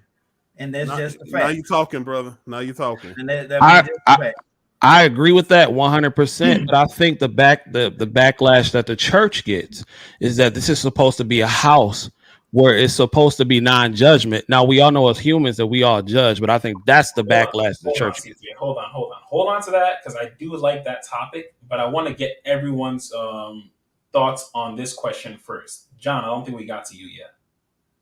I can't see the question. What's the question again? Can you as a parent blame your kids if they make life-changing choices? Example, your daughter gets pregnant at 15 years old with a guy that's about 35 years old. He's a deadbeat. There's nothing really going on for himself. Whether she decides to have the kid or not, her life has changed. Well, I mean, I'm gonna look at this approach probably the same way Jermaine looked at it. Was what did I do? Like, what did I teach? How did I prepare her? Because as a leader, and I said this on a previous podcast, and if you got some new viewers out there or young parents, you are the leader. Y'all are not on the same. I don't care if the books are not teaching this, then they should. And a lot of people who write those books, their children are the worst children throughout that whole that you will ever see. They have no control, put leashes on them in the malls, and yet they write books about parenting. Whatever. Anyway, anywho, you need to prepare your child for life. Like, you are the leader of the house. You are the leader of the child. The child is your subordinate. So as the leader, you're responsible for their success, and you're also responsible for their failures. So if I didn't teach them, or if I went in her life, I was asking for her to date an older man. I know better. I know that when there's an absent male, women, especially when there's an absent man, they will go to double digits above their age intentionally, because internally they are seeking a father figure. Security. They are desiring a father figure. Okay, you got to remember that deprivation breeds motivation. If I deprive you of something, it's going to motivate you to find that something. If I saturate you with something, it's going to create an aversive response. That means in here you got two people. One was deprived of going to church. Where is he now? In church. One was saturated in church. Where is he now? He don't go. That's a perfect example of what I'm talking about. I mean, I've had women come up to me when I was raising my son. Oh, why you do that? Oh, you so strict. You so that. Yes, I'm raising a young boy. Yes, there ain't nobody gonna feel sorry for him if he don't understand how to control his reactivity. You will be one on the jury who says I think he did it and send his ass to jail for life. Ain't nobody coming to get us, bruh. Ain't nobody. I mean, nobody's gonna be apologetic for his damn behavior. Nobody's gonna understand when he feels like he can stand up to a teacher. Nobody's gonna understand when he feels like it's okay to put his hands on a woman. Nobody is gonna understand when he feels like he needs to hold you up at knife point, gun point, or whatever he feels like. Yes, I used to take my son to the hood with me. Yes, I told him what a prostitute was. Yes, I told him what crack was. He looked at it. He saw it. We've been around crack houses. We've done it all together, because I would much rather him be with me in the hood learning about these things so it can remove his curiosity. He 18, he drives. He don't go to the hood. You know why he don't go to the hood? Because the curiosity is just not there. Plus some things happened, popped off while he was over there. And we laughed about it. We got in the car. When we left, the boys started shooting over there at the basketball court. And he said, "Oh," I said, "that was fun." He said, "No, I want to go home." I said, "You ready to go home?" I said, "Yeah." Is that well, that's what it's like sometimes when you're hanging out in the hood. Well, I'm good. I'm good. I don't need to do all that. But why would you do all that? Because I want to be his guide. I want to be his teacher. I don't want his little friends who don't know nothing about nothing teaching him, because they're going to expose him to the same thing. They're going to expose him to the same thing, the exact same thing. You can believe it, not believe it, whatever. Your child is no angel. And if you don't protect them for the times that they're not an angel, you will be wearing a t-shirt with your child's face on it. Then you can believe that. Yeah, my parents used to tell me coming up, "I'll get you before the cops do." Right. I'll get you for the cops do. And so I thank God for them getting me, because I ain't had to worry about that. So, that whole saying, that whole speech they gave us, I'm gonna get you for the cops do. I thank God for those times. So yeah. So even when it comes to raising young men, like you said, no one can talk to a young man like a father can. Like, get out the way. There's certain ways that you can talk to a young man that you can't talk to young ladies, though you shouldn't talk to young ladies the same way. And sometimes it may seem like it's harsh, but honestly, that's most often what is required when we're talking about raising young men to be young men. That's exactly right. I have a son who doesn't stay with me. Hold on. Yeah, let me get First Lady Tammy. Oh yeah, Tammy went. She's gonna be the new Chris on the panel.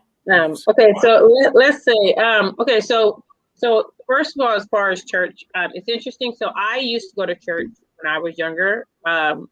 We were Seventh-day Adventists, and I hated church. To be honest, I hated it. But then as I got older, I wanted to get into church on my own, which I did. But then I strayed away from it because there were too many things that I was seeing that I didn't think were appropriate at church. And so, I mean, I do believe that, you know, when you are a pastor, you should hold yourself, not people can hold you to a certain standard, but you should hold yourself to a higher standard. And there's just certain things you just don't do. So, especially if it's a repeated pattern, at some point you need to, yeah. So I currently don't go to church, but I don't have I would never tell anybody church is a horrible place to go. But I currently don't go to church. But I mean, I absolutely will have a discussion with somebody about the Bible. We can have that conversation. We can talk about God. I don't have any negative feeling about God or the church, or if somebody chooses to go to church, that's your choice. Was it that one church or most of the churches in that region that had that problem with the leadership? There was a few different churches there was one that I went to, and the pastor was having sex with women in the church, and it was a continuous thing. I mean, it wasn't even like a one-time thing. It was right. I mean, even if you were a new person, you knew who he was. So, and yeah, so there was that. There were certain things. I went to another church where the pastor said something that really turned me off. Yeah. So, because I think it was Mother's Day, and he said they were honoring the mothers in the church, and he said, "I want to honor the young mother in the church." He said, "Married, that's the only kind I'll legitimize," which I thought just sounded kind of off, just because if she's not married, so if she's not married, you know, you're making somebody who's not married feel a certain kind of way, and I feel like that's just not something you should do. Were these all Seventh-day Adventist churches? Say that again? No, these actually weren't Seventh-day Adventist churches at all. And these were when I got older. These were when I was an adult, and I was trying to go to church. And I would enjoy church. I mean, I love gospel music. I love to hear the word. Yeah. But cool. There's certain things that just kind of, I was like, okay, yeah. So yeah. And then I think at another church I went to, the board let the pastor go because he was questioning what they were doing with the church's money. They didn't like to ask questions, so they let them go. It just sounds like you've had you've had a horrible time with like church experiences, but like I mean I'll definitely get back on it, and I know that you wanted to talk, but like, you know, they here in Texas, they shoot up Walmarts, but we still go to Walmart. I mean, like, but you expect that from the world, though, and that's the thing. What I'm saying is this: but our life depends on getting that food, and so for me, spiritually, I look at getting spiritually fed that important. And so, well, like I said, so like we can go round and round about that all day. I think people will find a way to go where they want to go, and so I pray that your experience gets better. I don't know where do you live. So it's like, man, I went, okay, let me go try, like, dang, another one. So you know what I mean, I haven't completely lost faith in church altogether. No, I got you. I mean, but even when, so I'm a single parent. So even at another church, so I'm a single parent, and when I was pregnant, I went to this church and I felt very welcomed the first time I went there. The second day I got there, the sister of the pastor, she was real sweet to me the first day, and the second day, I guess she didn't know I was pregnant when she seen me the first time. But the second time I was happy because I have a medical condition where it's hard for me to get pregnant. So I was super happy and excited. And she's like, oh, she looked down on my stomach. She's like, oh, you're pregnant. And I was like, oh, I thought I told you. And she said, no. And she gave me this dirty look. And when I walked up to her later on, she just turned her back. Mm. So it was like, well, you ran into some nasty people in church. Yeah. So, but anywho, but yeah, as far as the question, so here's my thing, because like I said, I am a parent. as a parent, it's your job to teach your child the things that they need to be able to go out in the world and make the right choices. You know, there are chances that your child might make the right choices, but I wouldn't necessarily say blame. I would say, can you as a parent hold your child accountable if they make life changing choices? And I definitely think you can. I mean, my daughter, she's 8 years old, and I hold her accountable for all the things she does that she should be doing because she knows better. Like, I mean, if she's gotten a whooping, when she has, she knows why she got it. She knows what she should have did differently, and she understands why she got what she got. So I feel like, you know, if you taught your child the things that they need to go out and be successful in the world, and they decide to do something differently, then yeah, you can hold them accountable for making a different choice when they knew better. Because when you know better, you do better. So yeah, absolutely, you can hold your child accountable, because as a parent, it's your job to do what you need to and teach your child and make sure that the decisions you make, like for me as a parent, and anybody who's a good parent, I will say, is when you make decisions, your child is at the front of your mind with the decisions you make. You make decisions that are in their best interest, and you teach your child the things that they need so that when they are out there, they know what they need to do and they know what the right choice is. Like I said, it's a possibility your child may just choose to do something different. But if they know what they should be doing and decide to go another way, understand that you going this other way, there's going to be a consequence. And if you're okay, if you decide to do that, you choose to accept that consequence, and you need to hold yourself accountable for that, because I'm going to hold you accountable for that. So definitely holding your kids accountable. You absolutely have to do that. I mean, you know, so yeah. Yeah. My biggest thing is So- with these parents who Hold on, John. Hold on. I just want to go through the comments real quick. Then we'll open up the panel. So, all right. Hold on to that thought. Japri says, if a guy grew up with a nasty mouth, horrible mother, he most likely will get the total opposite, which is why I believe black men date outside their race. Oh, sheesh. Interesting. Wow. Well, one of the reasons. The only reason I don't go to church because they make you wear a mask, and I'm just not doing it. Can't do that. Fearful living. We got Chris up in there. We can't put our white faith in. We can't put our white faith in leaders. They are men and they make mistakes. We shouldn't put them on pedestals as God. They make mistakes. God doesn't. Man will disappoint you.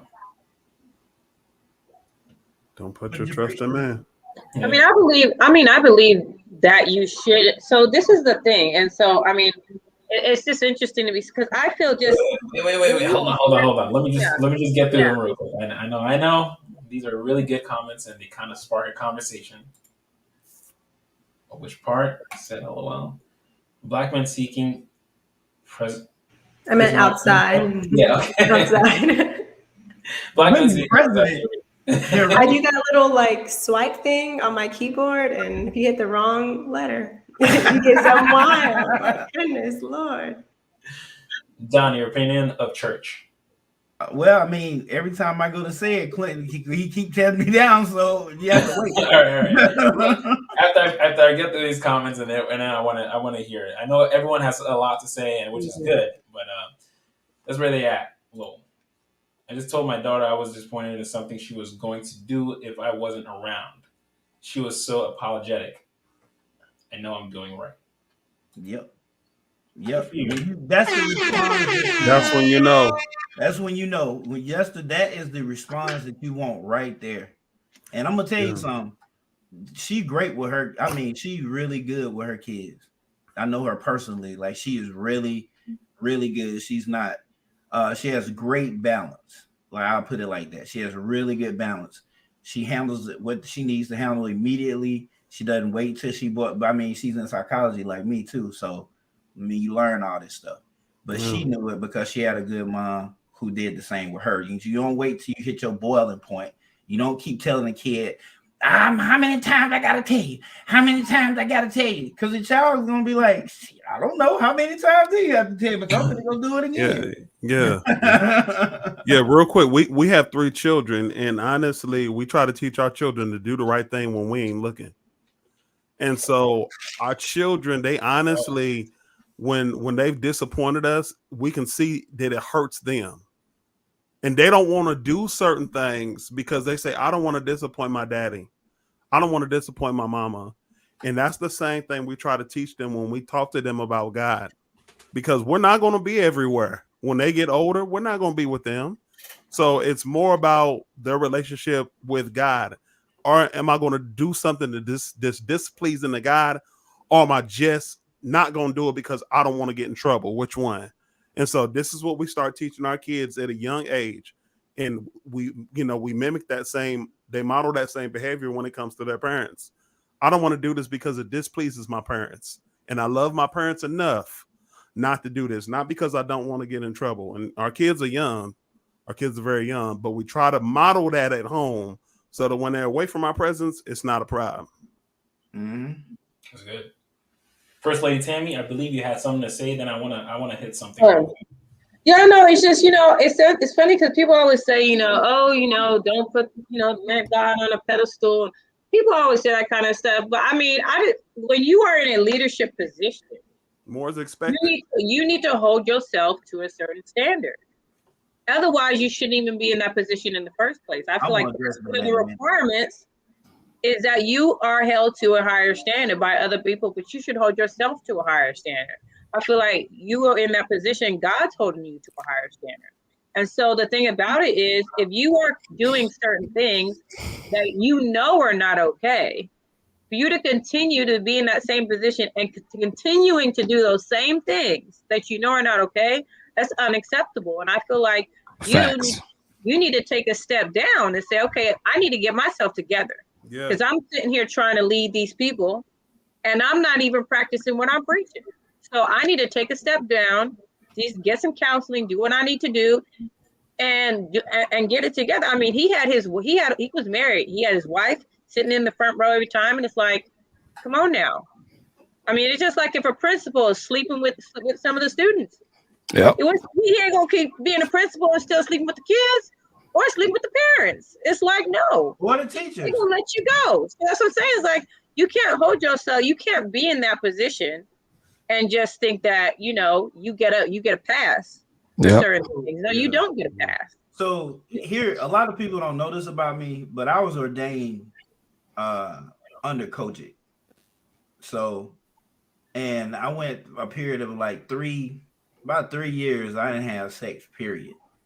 For 3 years, I didn't have sex at all because I was in seminary.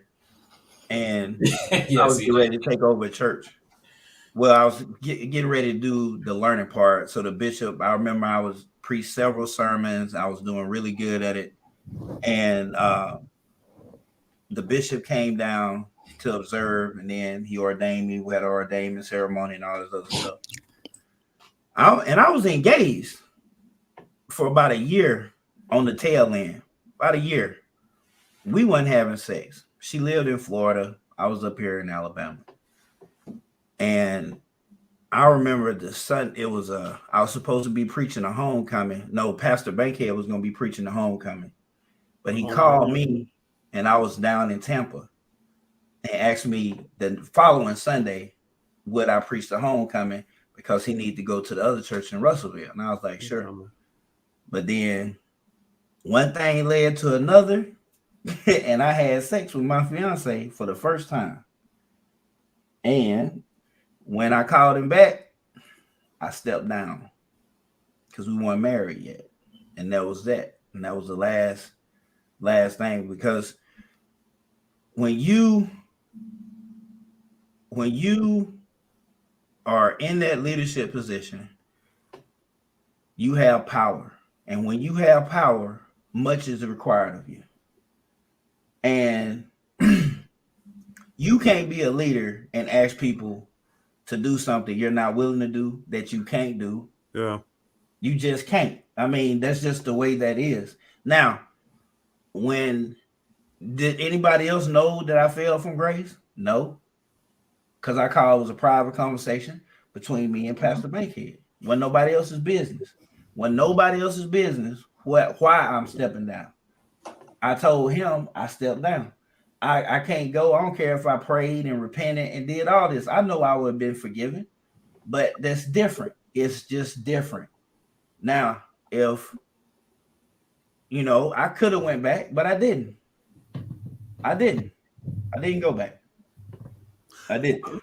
I want to ask real quick to you two Kojic brothers, because I'm a Baptist. Me coming up, I believe that Kojic is a lot more judgmental.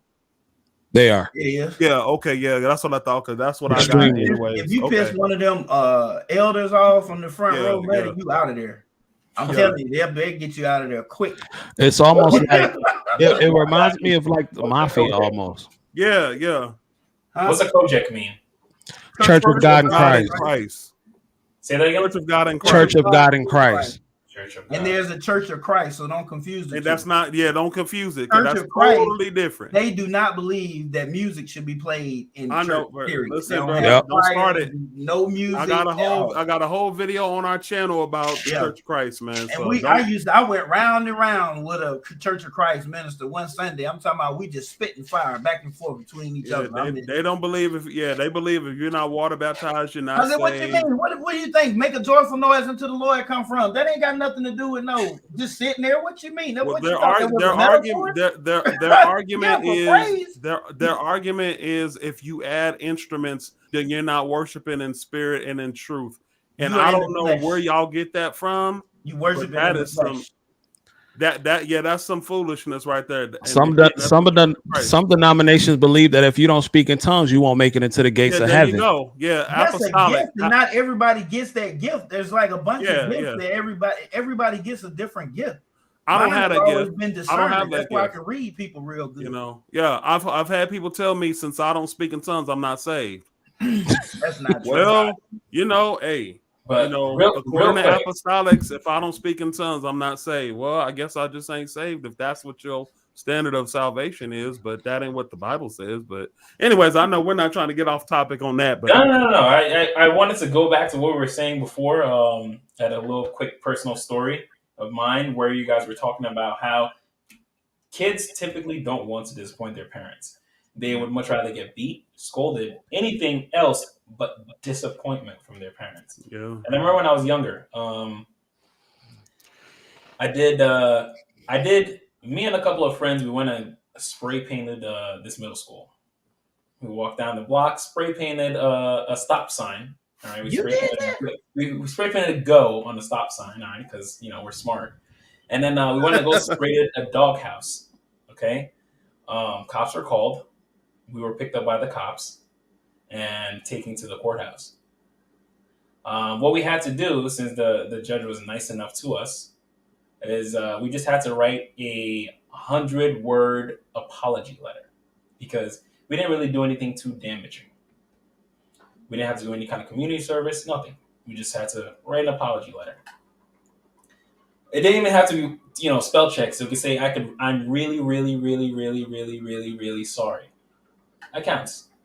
So I remember coming home that day and I was ready. I was ready for my mom to lash out at me, So I was like, all right, taking some beatings in the past, but this is probably going to be the worst. But, you're prepped for it. You're a man now. Go for it. And I walked in the house and, I'm really sorry, Mom. And she was just like, listen, I thought I raised you better than that. I'm not even mad at you. I'm just disappointed in you. And she just walked away from me. Oh, that's the worst. That was the most heart. My freaking heart's pounding right now. Even talking about it. My heart, I was dissolved, and I was just like, no, you can't be disappointed. I was expecting an outburst. No, whoop me. Do something else. Don't do that. Because I know, all right, you care, but she was just I was disappointed, and she just walked away from me. And I remember, cleaned up the whole kitchen that night, tried to do everything as best as I can. And as I was going upstairs to bed, I was just turned to my mom. I was like, I love you, Mom. She quiet, nothing. Man. Can I ask a question about disappointment though? Go for what if, like, when it comes to disappointment of the parents, is it levels to disappointment depending on what the thing is? Because what if you came from a background that says, well, son, I don't want you. Let's just hypothetically say you brought home a white woman and you grew up in a household that, no, that is not allowed. No pink toes up in here.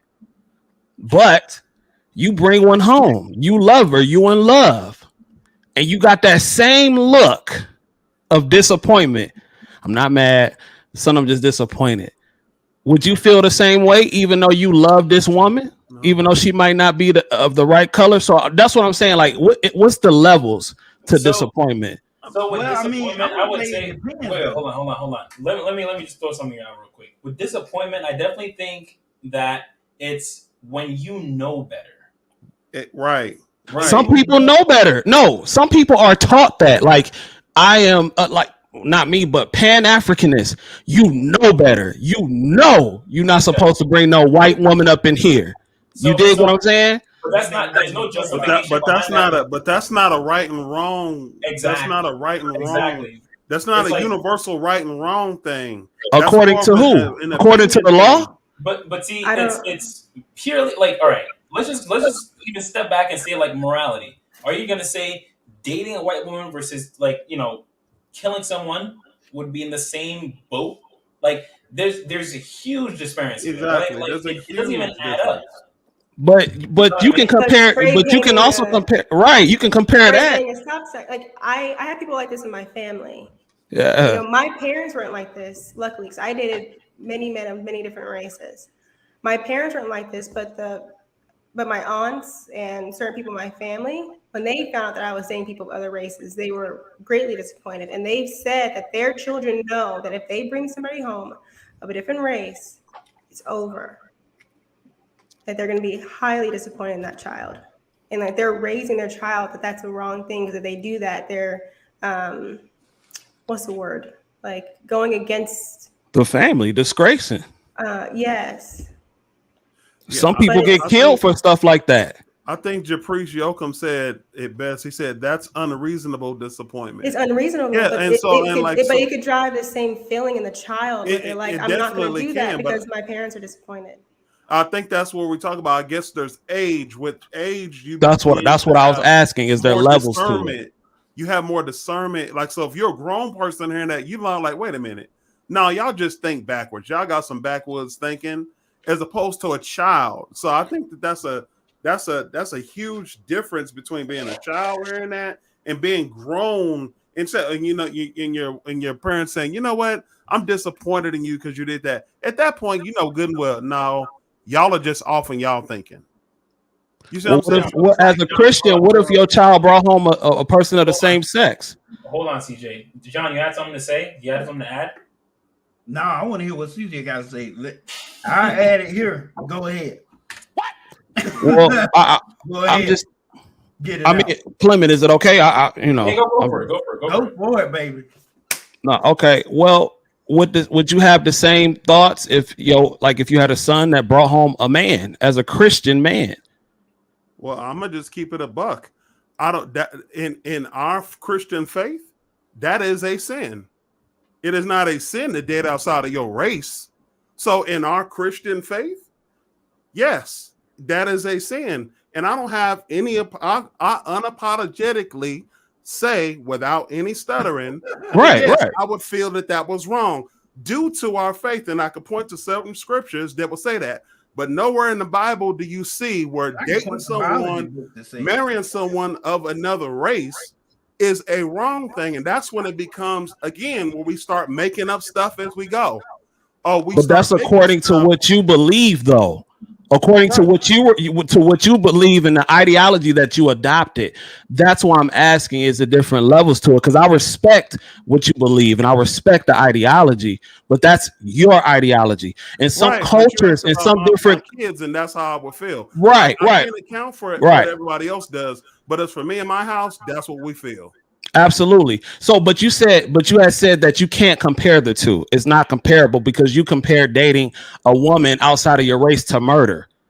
Well, you can say the same. Yes, you did. I didn't compare it to murder. I said that. I make a comparison. Oh, okay. Oh, well, my apologies. I thought you said it, but my apologies.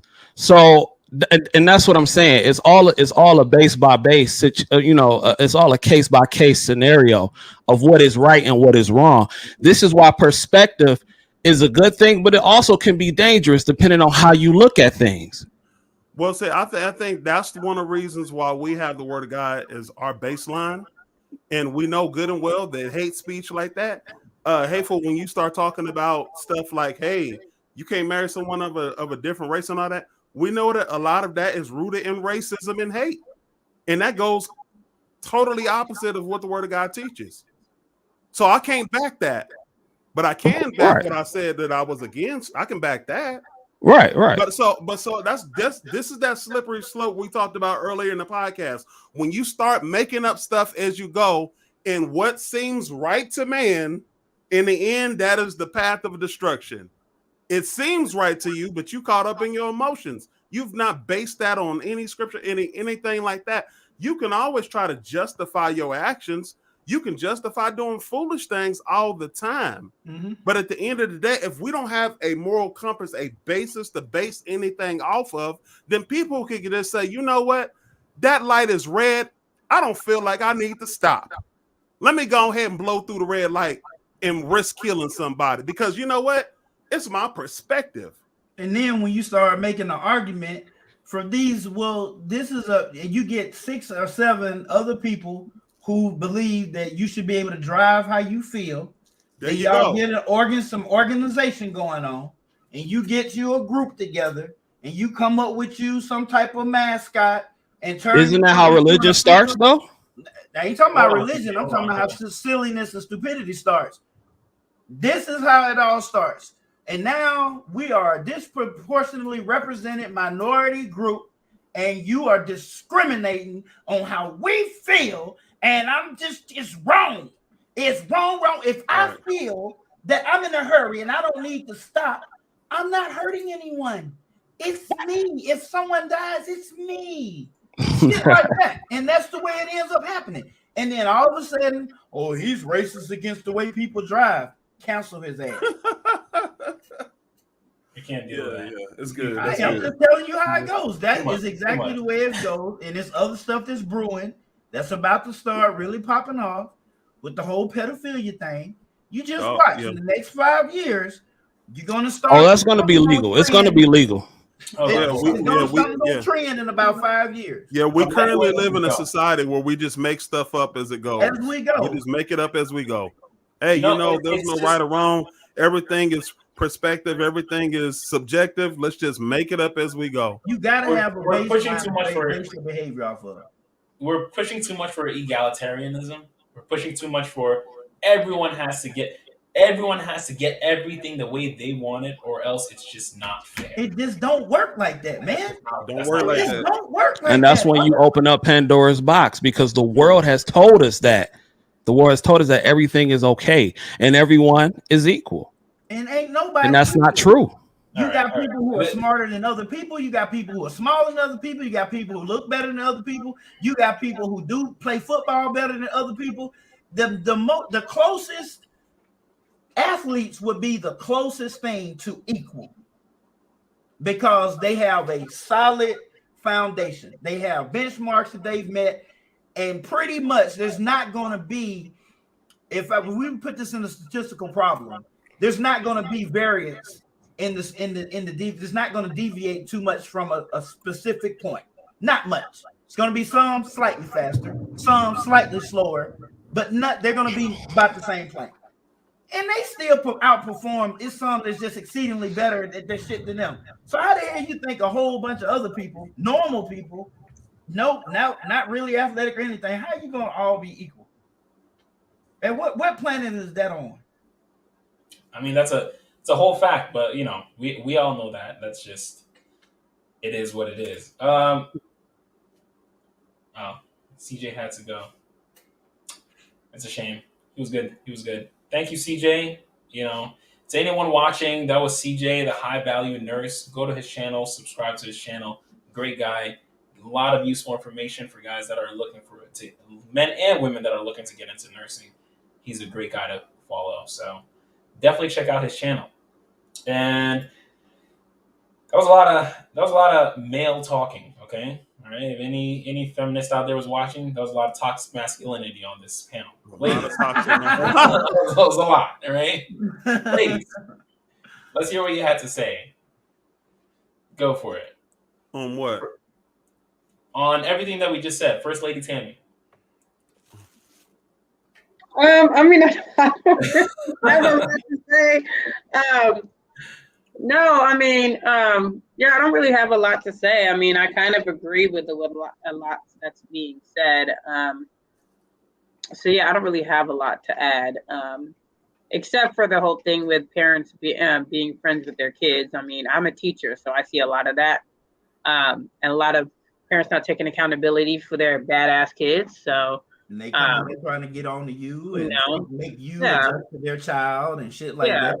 Mm-hmm. And it's and even with distance learning, you were able to see that some parents, even then they still can't take accountability for their kids. So but I do think that when what happens is parents, they try to do for their kids what they felt they didn't have. Yep. And so if they felt like they wanted their parent was too strict and didn't let them do anything, when they become parents, like, well, I'm going to let my child do this because I wasn't able to do that when I was a child. And then they don't realize that that's where it's going wrong. But I do feel like parents need to open up to their kids more about why they make the decisions they make, why they say certain things.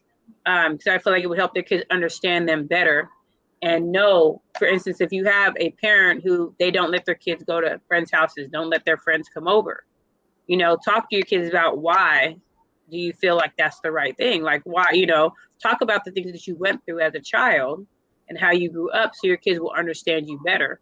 Because I know for me, I feel like had my mother done that, I feel like I would have understood why she decided that she didn't want friends to come over and we weren't allowed to go anywhere. We weren't allowed to go to friends' houses. Friends could not come over. Yeah. We weren't even allowed to play out in the front.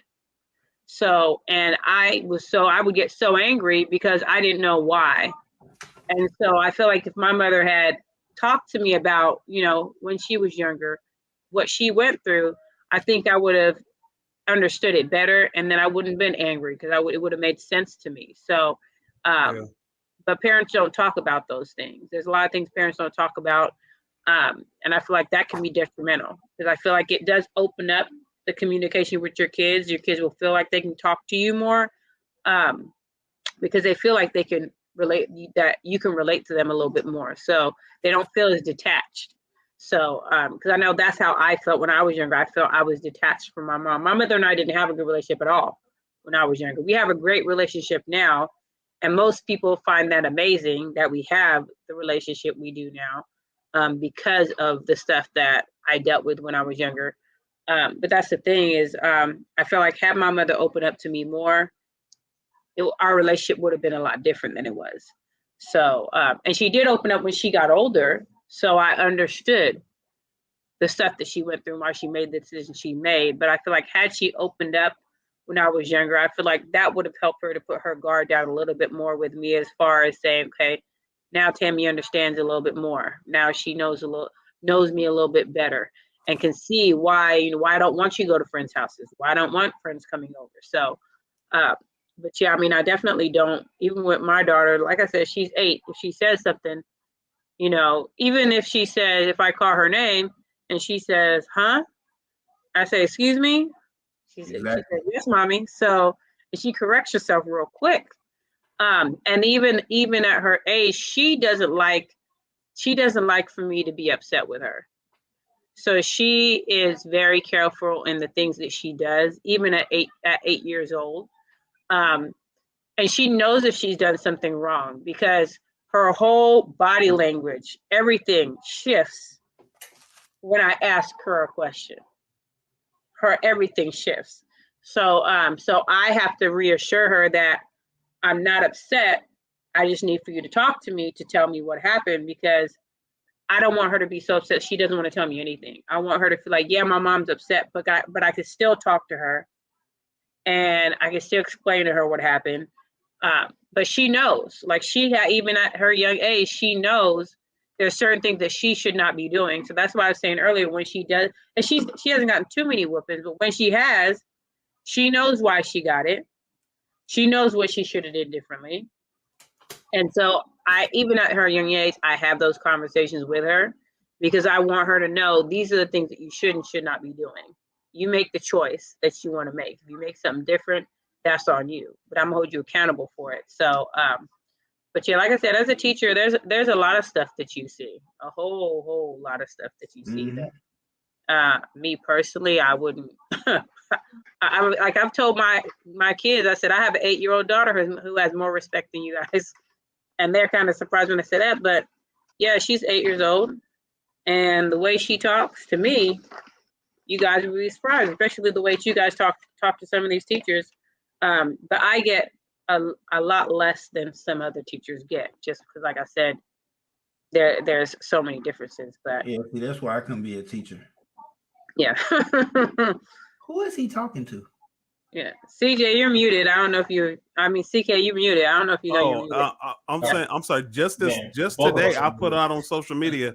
Shout out to all the parents who chose parenthood over friendship. Because there's a difference, like, and even when you talk about your daughter being able to come talk to you, there's a difference between being able to come talk to your parents, because you want to be able to, your children to be able to come talk to you. Like that's how we raise our kids, our children, is to be able to be open enough, be understanding enough to where they feel comfortable talking to you. Because then if they don't feel comfortable, that's how they start keeping secrets. But there's a big difference between being a parent and being a friend. Like, we're not friends. That stuff came later. Like, as I got older, like you mentioned how you got older. Well, yeah, I mean, like your mother got older. Well, yeah, what happened? You got older. And when we became adults, then that's when the friendship actually came. But when I was a kid, opinion, I was trying to figure out where they sell those at, where you get them from.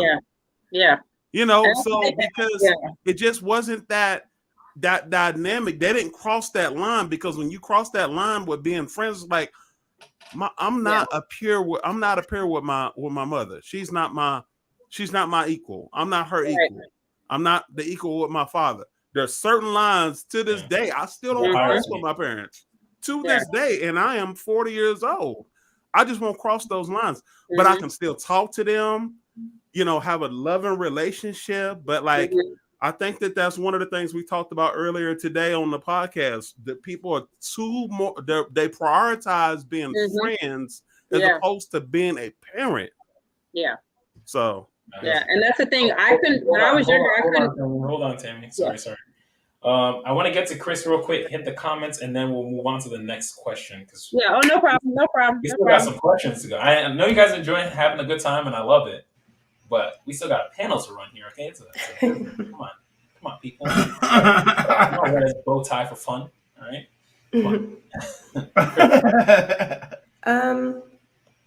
I think it was super interesting what CJ brought up about disappointment, because even though we can see judging by race and setting those rules for your children based on race as a bad thing, as being immoral, that there's a level of respect that a lot of kids have for their parents.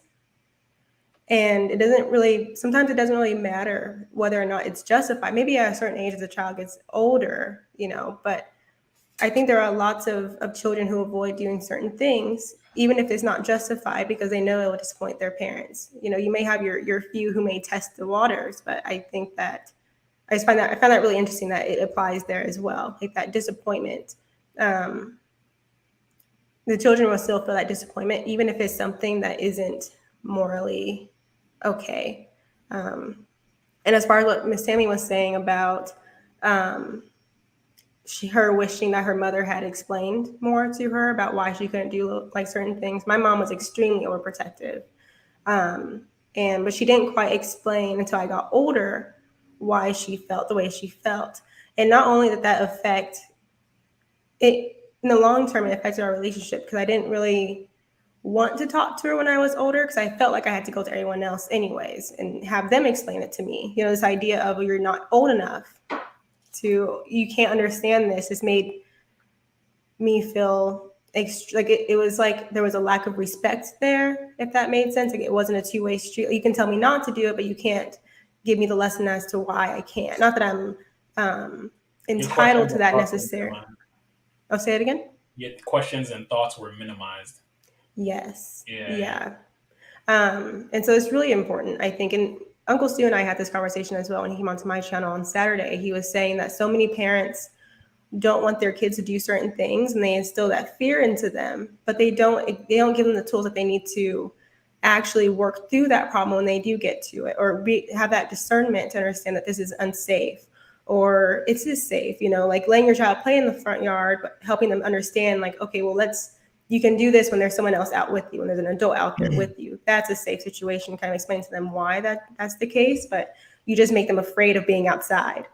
And then it's not justified. That fear is extremely subjective. They might go to someone else's house and they're playing outside and they don't understand what the difference is because they're children. And so I found that to be really interesting. But I want to throw a quick question to the panel from Japrice. Questions to the panel. Do you all believe in whoopings? Would you or do you spank your children? Yeah. Hell yeah. You better. Uppercut to the throat real quick if they talk back, Don't lie to here, kid. You think you was? So there's a psychologist named Thorndike, and he came up with the law of effect. And what that law states is if behavior is emitted and the consequence or the response is positive, then that behavior will most likely be repeated. If a behavior is emitted and the consequence was negative, the behavior is less likely to be committed again. Now, people can argue, well, not all children, because when you're doing it, case in point, I have 2 boys. I have 3 boys total. I have 2 boys that been in my life, live with me, raised by me. I have 1 boy who lived with his mama. Now, anybody want to take a guess which one of the boys is the worst? Of course, the mother. Absolutely. Terrible. Bad. With her. He's 12 years old. And the crazy thing about it is she watched me raise my other boy. She watched me. And she knew, and I tried to give her, when she found out she was having a boy, and that she wanted to, that's a whole long story about her and this whole I want to be with a woman thing. Anyway, that's a whole nother show. Anyway, I try to give her advice, and I would come around. She would not do anything. I'm here with the boy. He will listen to me. That don't work for you if you're not doing it. She wanted to be friends with him. She involved him in adult conversations. Well, now he's 12. Who does he listen to? Me. Who does he respect? Me. Who does he not listen to? Her. Is it the fact that she's a woman? Partially. It's the fact that she's weak. She's been his friend. She's done everything wrong. That's the main reason why she has that problem. You cannot be friends with a child. Like you can't be friends with a child. I told her, if you're gonna spank, you got to know the red zones. Nothing in the face, nothing above the waist, nothing. But you start introducing this to them when they're 18 months old in the form of a hand slap. When you say no, do a gesture with it. No. Raise your voice. No. And then if they do it again and they reach out, I said no. Simple little pop. It's going to make them cry because you scared them more than anything. But they are connecting no with stop and then this touch. It's the same way you train. I hate to do it, but it's the same way you train animals. When you do this, no, this is your punishment, stop. And you pair that behavior and you keep consistent with it, you start whooping them about 7 or 8 years old, they don't get no more whooping. And you got a well-behaved child. You know why? Because eventually, it's like the dog. When you train a dog to sit, you use a choker collar. But once the dog has got the behavior impaired, you can take any collar off. They don't have to have a collar on, a leash or nothing. You just tell them to sit, lay, stow, calm, heel, go, stay. You can do everything with just your voice. Same thing work with a child. When you do it right, it's very, very effective. Let me tell you what's not effective. Timeout. Timeout is not effective. I don't give a damn who say it is. It's not. Prove it. Prove it. Because I know people who use it and they don't work the shit. Their kids terrible. Their kids terrible. They talk back. Where in the hell is the negative effect? I want to know. Where is the negative? You think the kid give a damn because he got to sit for 1 minute for his age? So you mean to tell me the only time he gonna sit down if he 5 is 5 damn minutes? That's it. 5 minutes. Now, what the hell is there gonna make me not want to do what I just did?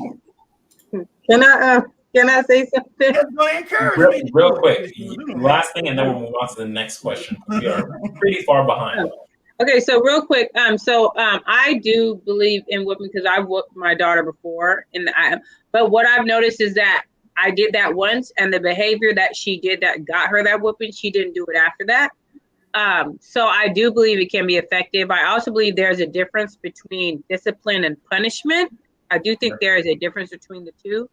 And also, so my daughter, when she was younger, she had a spot to sit in. So, I mean, we could call it timeout if we want to, but she wasn't there for no 3-4 minutes. She sat there as long as till I told her she could get up, and she wasn't allowed to move. And my daughter, she would not move. She would stay in that spot, and she did not get up. And she did not ask me if she can get up. She did not go. She didn't do anything but sit where she was supposed to. And then that was it. So I do believe it can be, whooping your child can be effective. But as she got older, she hasn't been getting whoopings now. She's 8 years old. But I would give her a choice if she wanted to have a different consequence or to get a whooping. To be honest, most of the time she chose to get a whooping because that was actually better than the other consequence she was going to get. So for my daughter, it worked. I think that when you take it to an extreme, like it was taken with me, it's not necessarily, I wouldn't say it's necessarily not going to be effective, but it's going to build a hate in your child. And it'd be very detrimental, which is what it was for me. So I do believe in that, and you definitely don't want to have no type of consequence, but there's nothing wrong with whipping. Like I said, there's a difference between discipline and punishment. And you got to be consistent. Hold on. This is going to spiral into another conversation. Japrice, welcome to the panel. Hi, I only came because of the question. What's that? But I only came because of the question I asked. But I don't want to prolong this. No, go ahead. Go ahead. You up here? Hey, boo boo, how you doing? Hi. So I asked the question, well, for one, because we are new parents. But I asked that question because I noticed that you're kind of talking about like children or whatever. But I asked that question because I've learned that like when you like hit your children, it's like you're causing pain to them. It doesn't really teach them anything. It's like you're causing pain. And then I did also learn that it stunts their mental growth. It's like it has something to do with the parents. Like we're using that as a form of communication. And I just wanted to know like what you guys' thoughts were since we're on hold on. I want Tammy to go first, and I'll come to you, John. All right. So like I said, I think it's the intent with you whipping your child. It's the intent that you have it. Like I said, there's a difference between discipline and punishment, and some parents use it as punishment, and it becomes, like we said, detrimental. Like I said, I've whipped my daughter. It hasn't been like every single time she's done something, she's gotten a whooping. In fact, it hasn't even been the first thing that I've jumped to.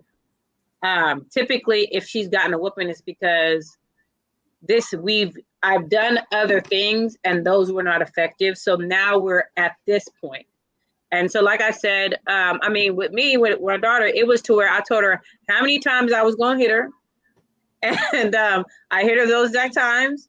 After she was done, her and I had a conversation. Do you know why you got that? Do you know what you need to do differently?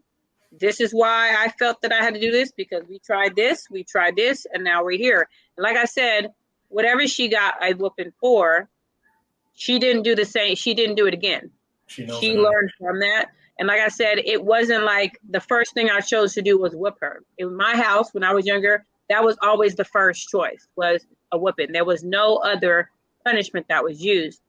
With me, like I said, there are other things that I will do before I get to that point. And so, like I said, I don't always get to that point. I'd say she's 8 years old. She's gotten a whipping maybe 3 times in her life.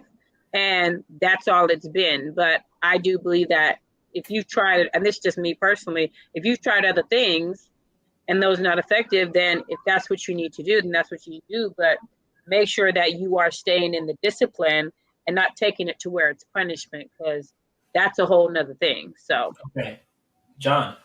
All right, so this is my field. Like, this is my area specifically. It's developmental.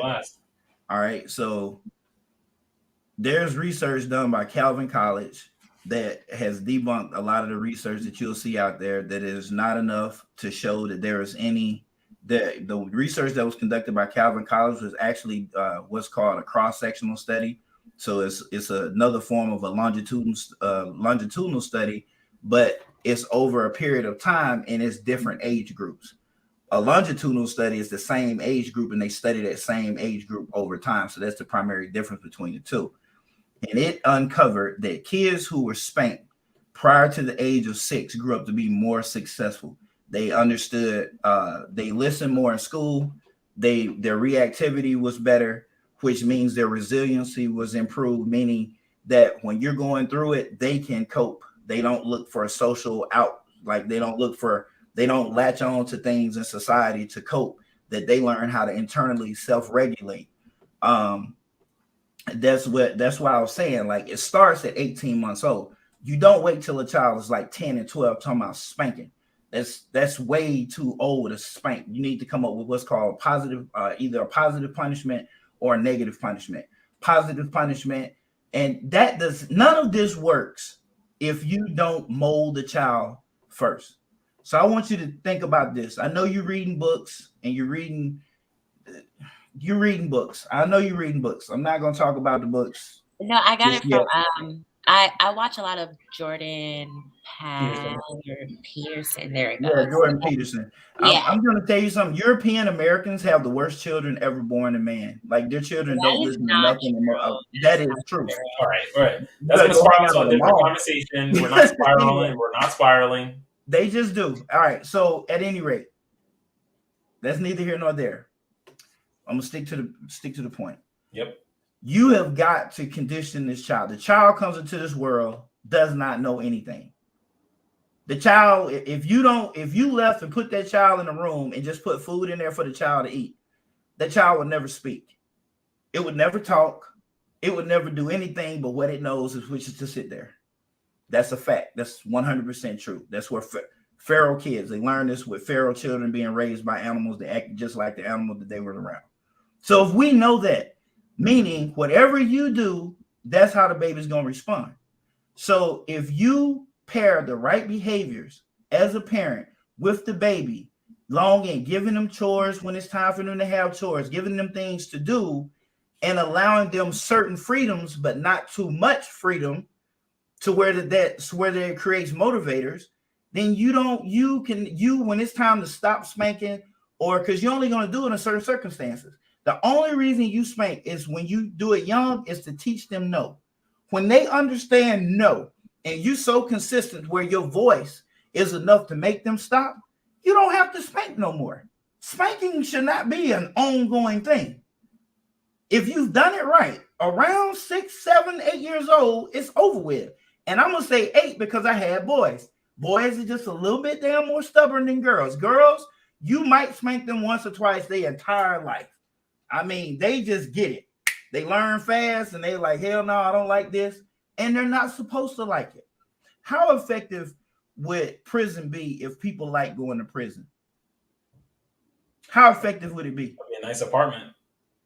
If it was how effective would prison be for a person who grew up with nothing? didn't ever know how, couldn't keep a job. How you think that person would want to avoid prison or go to prison?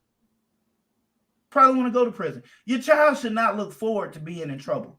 Your child should experience anxiety. That's not harmful anxiety. That is helpful anxiety because it makes them think. There's a whole lot of chemical processes that go on in your brain when you get a little anxious. And a lot of people who put this information out here, they use studies where people are getting abused. These kids are not getting spanked. They're actually getting beat. It's a big difference. Spanking and beating is not the same thing. Like hitting your child above the waist. No, you kill their self-image, which affects their self-esteem. The child looks down all the time. They don't respond to people correctly. They become depressed. And it's a lot of things associated with a parent who's pretty much fighting a child. And where does that come from? It comes from you waiting too long. We're gonna wrap it up. That's that. I know you keep going, man. I'll share the stuff with you. Okay, thank you. Okay. Japrice, thanks for coming up. Do you have any other questions to the panel? No, I don't. Thank you. Awesome. Really appreciate you coming up. Keep killing the comment section, that chat room, because that was a pretty good question that you threw up there. Japrice, how far along are you now? Tell her to write it in chat. Yeah. Well, I think she's like 5 months now. Yeah, she's pregnant again. She's not 5 months. She's probably like 2 now. 2? 2.5. Damn, it feels like it's been a long time. Longer than that. Probably not even 2.5. Maybe 2.5. Okay. Yeah. I was wondering about we're gonna move on to the next question, guys. Okay. Come on. Keep professional, people. Come on. But next question of the night, the one night. What lessons, if any, do you remember learning as a youth about relationships? Has or did it help? Chris, you still muted? Sorry, I'm reading the question again. Oh, okay. Can you come back to me? I don't know. What? Sorry. All right. We're gonna start with John. What? Oh, I get to go first? Oh my God. Keep it short. Keep it brief. Nah, I'm stretching this one. I'm joking. My mom actually, even though she was a single parent because my dad got killed, she told me not to marry. She told me not to date. When I was young, she told me not to date a woman with children. What? He said, don't do it. You don't want one of them ready-mades. And for the longest time, I would avoid women if they had kids. Well, has it or did it help? No, not really. I mean, I never had a problem dating a woman who had kids. It just depends on the woman. Now, I come into that knowing that she is the children. Like, you're not going to be viewed the same way as the father of the children, of the child. That the father would. You're in certain circumstances. But if the father is completely absent, then y'all are real good, and you presented yourself in a way to where you're an honorable man. She has a lot of respect for you. She wished she had babies with you. You get her to that point to where she wished these were your babies, and then that's a little different. She'll treat, if you're accepting her children like they're your own, she'll let you fall right in line with it. But she's got to trust you. And boy, we talking about a damn whole nother level of trust. That's a giant wall to climb right there. Yeah, man, women get superhuman strength over them damn kids. It's a lot changed in a woman when she have babies, boy. You want to die, you mess with one of them damn kids. You take the most timid woman and she'll come into a Hulk and kill your ass and not think nothing else about it. Well, let's ask. And kill you again if you get up. First lady, what do you think? In answer to the question, so if I'm gonna be, can you put the question up? So if I'm gonna be honest, what did I learn? I didn't learn anything. My mother didn't teach me anything about relationships. I'm just being completely honest. Except that if I got pregnant, she would help me have an abortion. I learned that. So yeah. So and it didn't help me because then I had to find things out on my own. So that's another reason why I say it's so important to be able to allow you to make it where your kids feel okay talking to you. Because I never felt okay talking to my mother about anything. I was too scared to talk to her about anything. So there's a lot of things that I didn't go to her to. I mean, I was scared to go to any adult pretty much because that's how I was. So I went to friends about things. Like even when I lost my virginity, my mother never knew until when I was older and we talked about it. But yeah, I mean, I wish she would have taught me more things, which she didn't. So I know with my daughter, I want her to be able to talk to me about whatever. So yeah. After Chris go, I got a question for First Lady Timmy. Okay. Chris, you're on the hot seat now, Chris. Yes, it was too much pressure going first. It's like I don't have anything. My entire childhood left me completely. I was like, I was never a child. There was nothing before today. So I remember my dad always told me to wait. My dad didn't really want me to be in a relationship ever. Which is super interesting thing about it now, which I think is because he saw the direction of a lot of men. And he was just like, just take care of yourself. But you're actually seeing that by a lot of women nowadays who are just like, I'm going to get my career. It wasn't only taught by, seeing their mothers have difficult times with men. It was also taught by their fathers who were in their lives, not wanting their daughters to be hurt by these men. And so, yeah, my dad always told me to wait, do what you have to do first. Don't worry about relationships. My mother, the advice that helped, I remember hearing as a child was, you'll know if a man wants you. Don't chase men. Let them initiate, let them show you their interests. And then from there, you kind of decide if you want to proceed. And I think that was probably the best advice that she gave to myself and my sisters. That helped a lot. I think it helped me not to have delusions, not have super high expectations necessarily, where I was chasing men who did not want a woman like me. And then, because I did have experiences where I would chase a man because that's who everyone else wanted. And then I wasn't one of his options. And I felt an extreme amount of rejection that I could have avoided. And then, I've learned going the opposite way, finding men who also want me led to more productive relationships and better experiences with men. So I think that was probably the best advice that she gave me when it comes to relationships. That's probably the only advice I can remember. And it definitely helped. Okay. Just want to hit the comment section real quick because I'm pretty bad at hitting the comment section. John, depends on the S, remember? Lol. Yeah, she said it depends on the S delta. Gotcha. Okay. That's definitely above my pay grade. My son has been telling me I'm a bully, but he got that word from my mother-in-law. There has to be a balance. Yeah. Your priest says 3.5 months. Yeah, I thought she was about 4 months. She said almost 3.5. Believe me. And then that Christian fam channel. Listen, I really appreciate you coming on here. You had some great things to say. Absolutely. We definitely have to, chop it up some more here on this channel. I'd love to come to yours, do a couple collaborations. So appreciate you coming on and thank you so much. All right. John, I think you wanted to tackle. Yeah. All right. And then So we'll move on to the next question. Yeah, you what?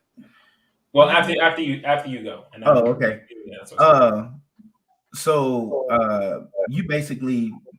You grew up in a authoritarian and type parenting style. Mm-hmm. Yeah. So if there would have been if you would have been forced, maybe you got pregnant, right? Mm-hmm. First time you lost your virginity. Mm-hmm. And you just had to tell your mother, would you have thought about doing something stupid before telling her? Was you getting pregnant not strong enough for you to go to your mom? It was strong enough for you to definitely, by all means, avoid her at all costs. Like, you got to figure out how to get rid of this baby or just leave or something like that. You saying, would I have done that instead of telling her? Yeah. Yeah. Like, that's the thing is, there wasn't even a conversation about safe sex. The conversation was, you're not doing it. That was the extent of it. There wasn't conversation of like, I didn't date. I wasn't allowed to date. I wasn't allowed to have a boyfriend. I had a boyfriend that my mother didn't know about. And then I ended up going to a group home by choice because of everything that was going on at home. And my mother at first didn't want to sign me up. And then I went back the next day and she was there. And then before she left, she said, I hope you get pregnant. That's what she said. Yeah. So, but I mean, that I wasn't allowed to date. Like, I didn't have my first kiss till I was 17. My mother never knew about that. Yeah, I didn't. Yeah. And it wasn't even that she had told me. It was just, I was too scared to do it because of what she would do to me if I did it. So I didn't feel comfortable going to her about anything. There was not one thing I felt I could go to her and talk to her about, and it would be a good conversation. And I wasn't even a bad kid. Like, none of us were bad kids. We weren't in trouble all the time. I mean, it was even where if we weren't getting straight A's, that was an issue. Like, if we were getting B's and C's, that was a problem. And so even like as a mom, my daughter one time, my daughter was telling my mom about her grades, and she was saying how she had A's and she had B's. And my mother's response was, you know what B's mean? You can always do better. And I had to have a conversation with my daughter, and I was like, no, if you got B's and you tried your best and that's the best you could do, then you should be proud of yourself. So I even had to have a talk with her because I don't want my daughter to feel bad about getting a B. Like, be proud of that B. If you worked hard and that's the best you could do, be proud of that. So for me, and that's why I raised my daughter completely differently than how I was raised, because I wish my mother had had those kind of conversations with me, because I definitely think dating would have been different for me. Just everything, a lot of things would have been different for me. So yeah, so, and like I said, I wish we had conversations, but we didn't. Like I said, in her house, it was like, it was no. It was like sex wasn't a discussion, because in her mind, it wasn't going to happen. And if you did, you got pregnant, I'm gonna help you have an abortion. And she told me the things that she would do to help me have an abortion. So yeah, that was the life. Yeah. So do you feel like it was abuse? Oh yeah, absolutely. Like, even when I got whoopings.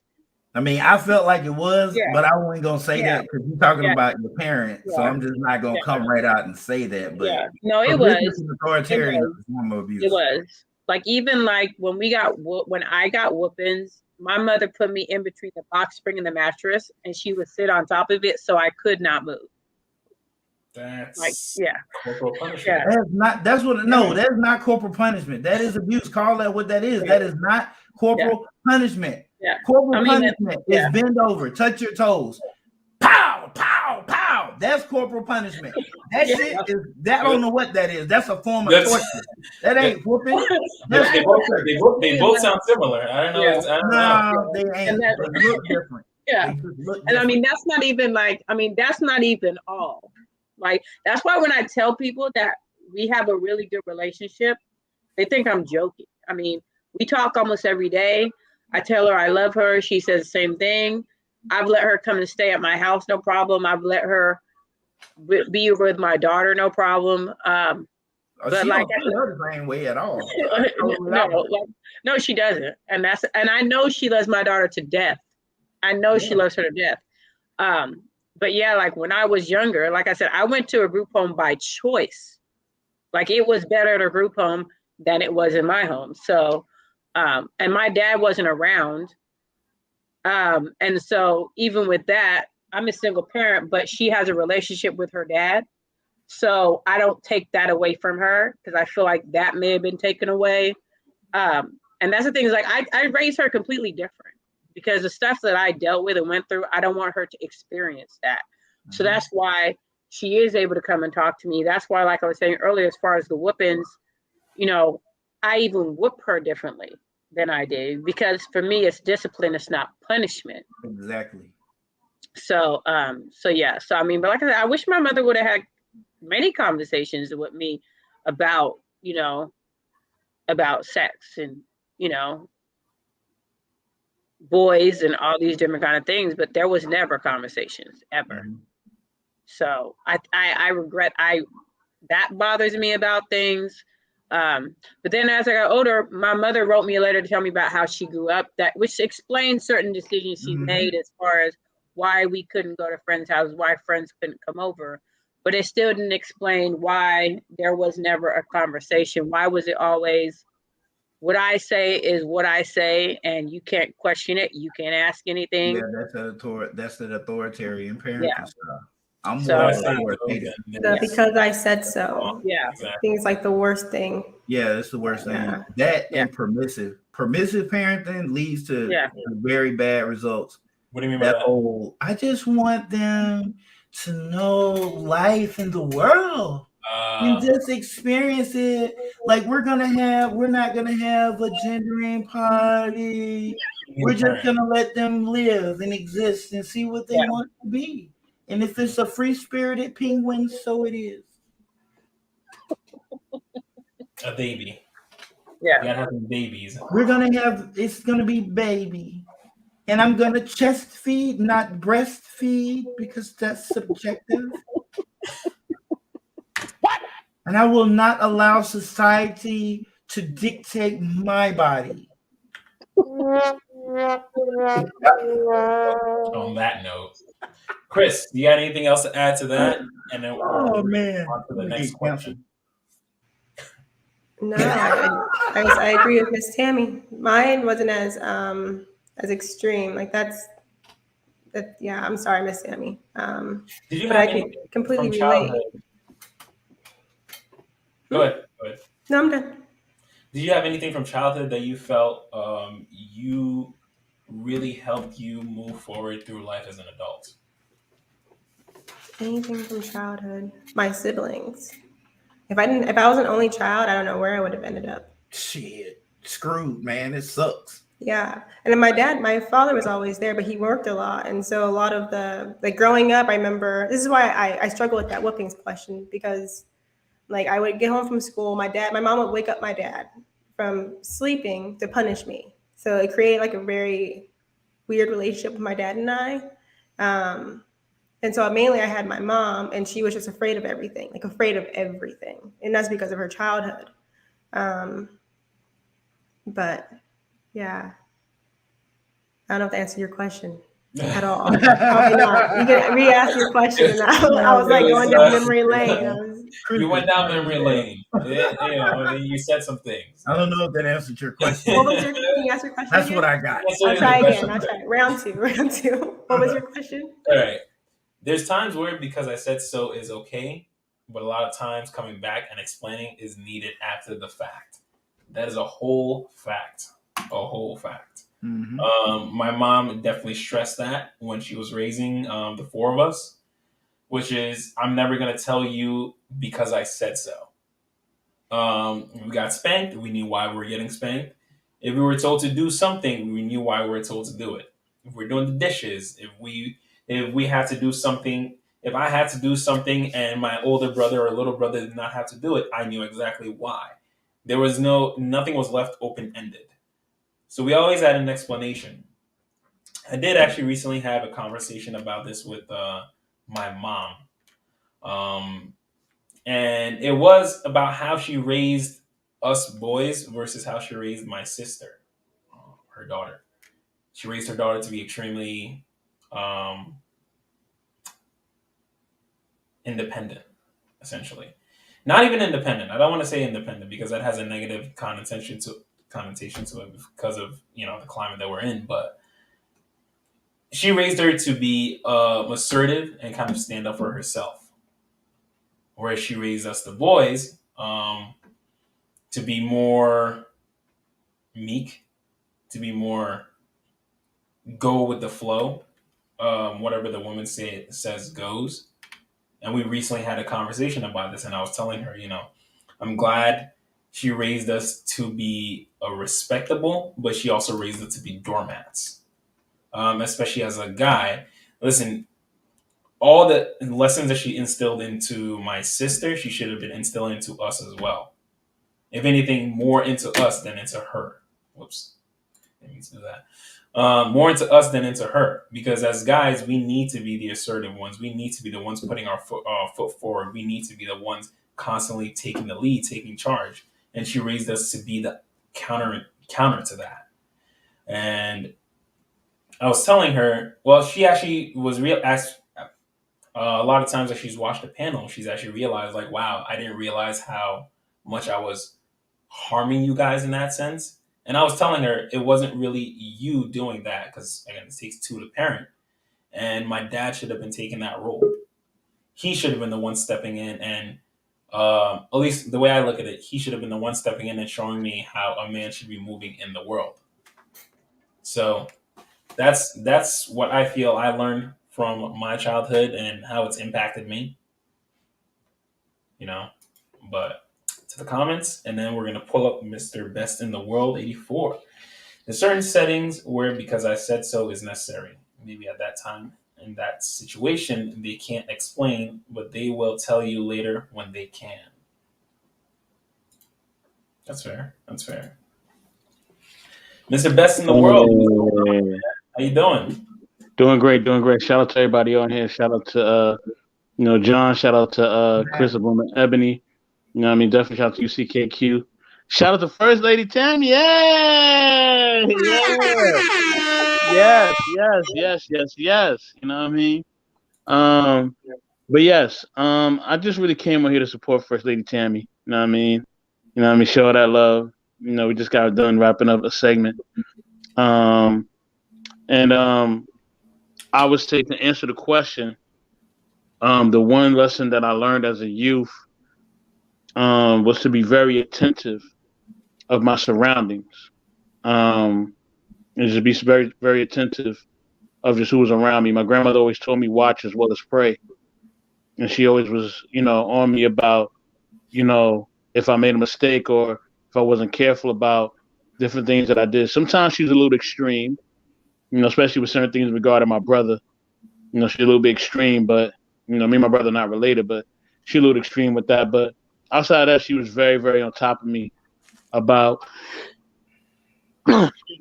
just being careful of my surroundings and who I am. And I think that was key. She always told me, watch as well as pray. And every time I made a mistake, she'd be like, you got to be more careful. You got to be more careful, Best in the World. You got to be more careful. You know what I mean? So I think those were just very key lessons. And it taught me just to stay on my toes, and it taught me to just be focused. Like I said, sometimes she was a little too hard, and my mom was kind of the same way. They kind of were very, very big on just, me watching how I did, my appearance, everything. They were just always strict on a lot of different things. And I kind of wish they did kind of give me a little more freedom, but I do understand why they were hard, And my grandmother always said, I'm telling you this because it's a hard world out here. This world ain't easy. It's hard. So you got to be focused when you get out there in the streets. And I was like, all right. She was right. So all her hard lessons, or her being on me about dusting my room, just things. I'm like, man, why she on me about this? Like, it don't matter if I dust. Yes, it does. You go out in the world, you dusting, you vacuuming, you cleaning different things, and you being, a man about certain things. Those things are important. They're very important. You may not think they're important, but let you go out there in the world. People going to judge you on those things if you don't know how to do it. So, yeah, all those things were helpful, very helpful. So that was the best advice that I've got. So that is pretty helpful. Do you find what negative ramifications do you felt came from that parenting style? I think the negative was that they were too hard. They didn't allow me to express emotion. And when I did express emotion, they'd be like, why you being weak? Like, get up. Like, be a man. And my mother was telling me this. at like 8, 9 years old to be a man. I'm not even a teenager. She's like, be a man. Yeah. And one time I was crying. She was like, what you crying for? You're the only boy down there. Be a man. I was like, oh, man. I mean, that didn't make it better. I cried even more. She sent me upstairs. You know, she's like, go upstairs. And, you know, one of my cousins came in there. He got me to calm down. You know, but that, you know, that's that hard teaching. That's that the world is hard. You got to be hard type thing. Man, one time I was crying over like a ex-girlfriend. This is back in like, you know, my college days. And my mom was like, what you crying for? Like, I'm hurt. Can you see I'm hurt? She's like, you don't know hurt, boy. I can show you some real hurt. And I was like, oh, wow. So, you know, seeing that and going through that, you know, that was a bad thing. Was that they didn't let me express emotion. That was the bad part about it. So yeah. That's definitely a tough way to raise a kid for sure. I don't see emotionally it can't. From what it sounds like, emotionally it won't allow you to grow, but it will definitely raise you to be tough on exterior to any kind of outside forces coming towards you. Oh yeah, when I have a goal, I'm focused. I'm an animal. Yeah. I'm an animal. Ain't no doubt about it. I'm an animal when it comes to business and everything. I'm a straight up animal. You know, I'm a kid when it comes to that. I don't play. But emotions, I had to learn. I had to learn that why they were important and why I had to do them. So, yeah. Definitely interesting. Do you have any other questions to the panel? Anyone else has any questions to Mr. Best in the World? All right. Well, I guess First Lady Timmy, you guys will see each other on your channel at some point. So, bye, Tammy. Bye, everybody. Thank you. I'll give you the big screen. Hold on, my guy. Hold on. Oh, thank you. Yeah, of course, man. Go for it. Thank y'all so much for being a part of CKQ podcast. You know, thank you for having me on CKQ. I truly appreciate it. Shout out to First Lady Tammy. I am the network manager for Knowledge and Relationships. Be like and subscribe our channel. Truly appreciate you all and have a great night. Good night. Thank you for coming up, my man. Okay. It's been a long night. We're almost there. All right. So we are going to go to one last question for the panel for the night. Okay. So one last question. What is parenting about to you? Chris, we'll start with you again. Parenting, I think it evolves. So when I think about it, when the child is first born, it's about studying and learning your child, learning your responsibility for that child. And then as the child gets older, I think it kind of turns into steering, redirecting. I feel like there are lots of layers to it, but as far as what it's about, I think I think a lot of parents overthink it. And my mom did daycare most of my life, and so I saw a lot of parents kind of think that parenting was about control, and seeing your child as someone who was beneath you. And I've learned that you're not necessarily seeing your child as an equal, but you do have a certain level of respect for them, knowing that they are learning things. They're learning things in the way that you can fathom. You know, the way that they see the world is completely different than how you do. And so I think what it isn't is control. I think what it is, you know, redirecting, encouraging, studying and learning. Okay. So I'm gonna hop on this real quick, just because again I'm the only one on the panel, or the other person on the panel that doesn't have kids yet. And I definitely want to save the both of you guys with kids for last, just because you actually have real life experience. But to me, parenting is I've never actually thought about it. I'm not gonna lie to you. I've posed the question, but I've never actually thought about what it is to actually be a parent. I know I want to. I know I'd love to have a son and actually play some sports with him. Wait till he gets to that fun age where we could go to a bar, you know? Everything before that is kind of trash, but that's my thoughts. But yeah. First Lady Tammy, what do you think? Parenting is about putting someone else before yourself, putting their needs before yours. It's about self-love. It's about effort. And it's about accountability. You know, as a parent, the decisions you make, your child is at the front of your mind. So you're going to do what's in not just your best interest, but in your child's best interest. So, and parenting is about knowing that, you know, it's not perfect and you're going to make mistakes, and it's okay to make mistakes. So yeah, so I'd say that's the short answer. So, but yeah. I have a question for you, but I want John to go first, and I'll come back to you with that question. So John, go for it. What is parenting about to you? It's about being a bully, beating them up, shaking them like a Rottweiler, teaching them who the man is. You feel me? Be a man, boy. Right. Toxic masculinity is in the house. How else are you going to raise a man? All right? I'm just playing. Now that I got that out. I've been wanting to do that all day. Anyway, I have toxic masculinity Tourette's. This shit just come out sometime. All right. It's about being the professor. Like, your whole job is to shape and mold this child. Establish a line of communication. Teach them how they're supposed to move in the world. And teach each child, if it's a boy or girl, you're going to teach them different. You're going to teach your girl how to move like a woman. You're going to teach your boy how to move like a man. They ain't the same. The world don't view them the same. They're just not the same. No matter how much somebody says it should be, it's never going to be. It's not the same. That's what parenting is about to me. Being open with them, but not friends. We're not friends. But you can come to me about anything. Because I'm not going to fly off the handle like I ain't never did nothing a day in my life, knowing that's a lie. Yeah. You know what I mean? Having that open relationship, punishing when they need to be, you know, putting that punishment down when they need to be punished, disciplined, whatever. And just mainly teaching. That's your whole job. Teach, provide, protect. That's your whole job. It's not that hard. You make it hard in the first 3 years.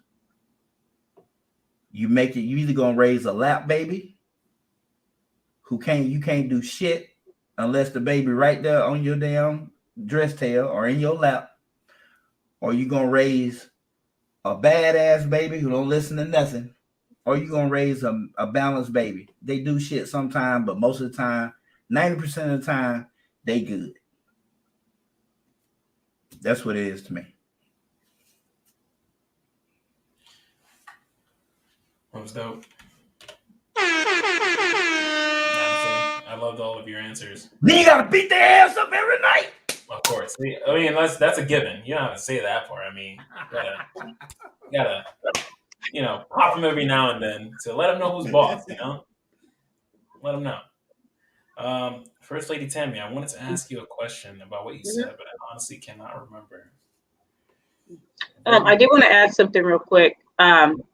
That also knowing that even though boys and girls are differently, also understand that each individual child is different.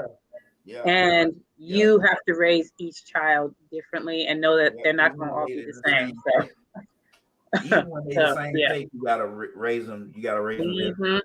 Yeah. Because they personality, they got different personalities. You can't make an introvert be an extrovert, and you can't make an extrovert be an introvert. Sometimes when you got a kid who's real talkative, can't sit still, his mind is always moving, and sometimes you just have to find an alternative way for him to channel that energy. Stop telling him to shut up and sit down.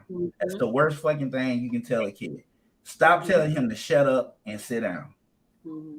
Like, you take your ass somewhere and shut up and sit down. Leave that baby alone. Let him damn talk. That's how you learn your child.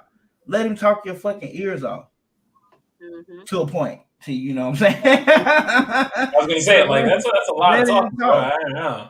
Yeah, let him talk. Let him talk, because you'll have your other child. All mine are damn extroverts. They'll talk collectively you to death, really. But you know, you might. There are some families. One is extroverted, one is very introverted, very shy, very timid.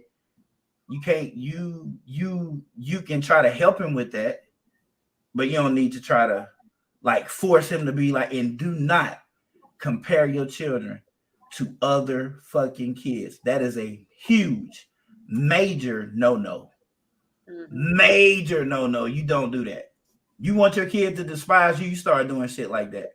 You start telling them, why don't you be more like so and so? Well, why don't you go be their mama then? I mean, it even plays into like adulthood. I mean, if at any point in time you were dating someone, you were married to someone, and they said, "Oh, blah blah blah doesn't do this," when he gets angry, so why don't you go be with him? Yeah, it's like, are you kidding? Nobody like being compared like that. Like they don't like that. You like him so much, why don't you go back to him? He used to beat your ass up too, didn't he? You don't want to talk about that. Compare me to him again. You want to keep comparing?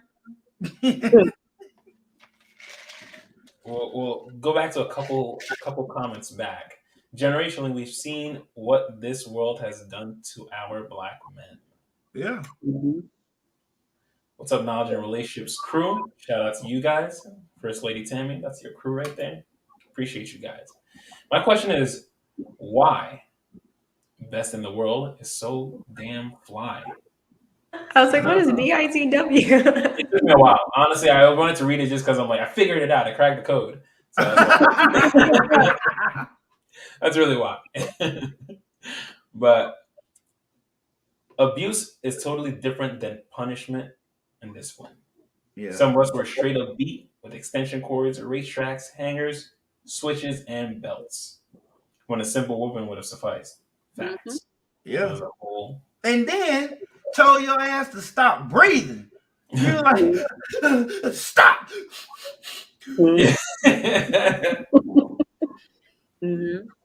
Yeah. You want something to really cry about? We all know that. We all know that. But listen, guys, it's been a great panel. This has been a fun night. We will talk in the after room after hours after the show. But to anyone watching, I really appreciate you watching. If you stay through to the end, if you haven't already, hit that like and subscribe button to the more content like this. Once a week, we're going to start chopping these videos up and dropping it. For those of you that missed out, you're going to get some fun little bits and pieces of these conversations. But until then, it has been fun. It's been great. You guys have been amazing. All right. Yeah. And we will see you. I'm off my next show.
It ain't hard to see they tryna keep black in the back, just like Rosa Parks. Cop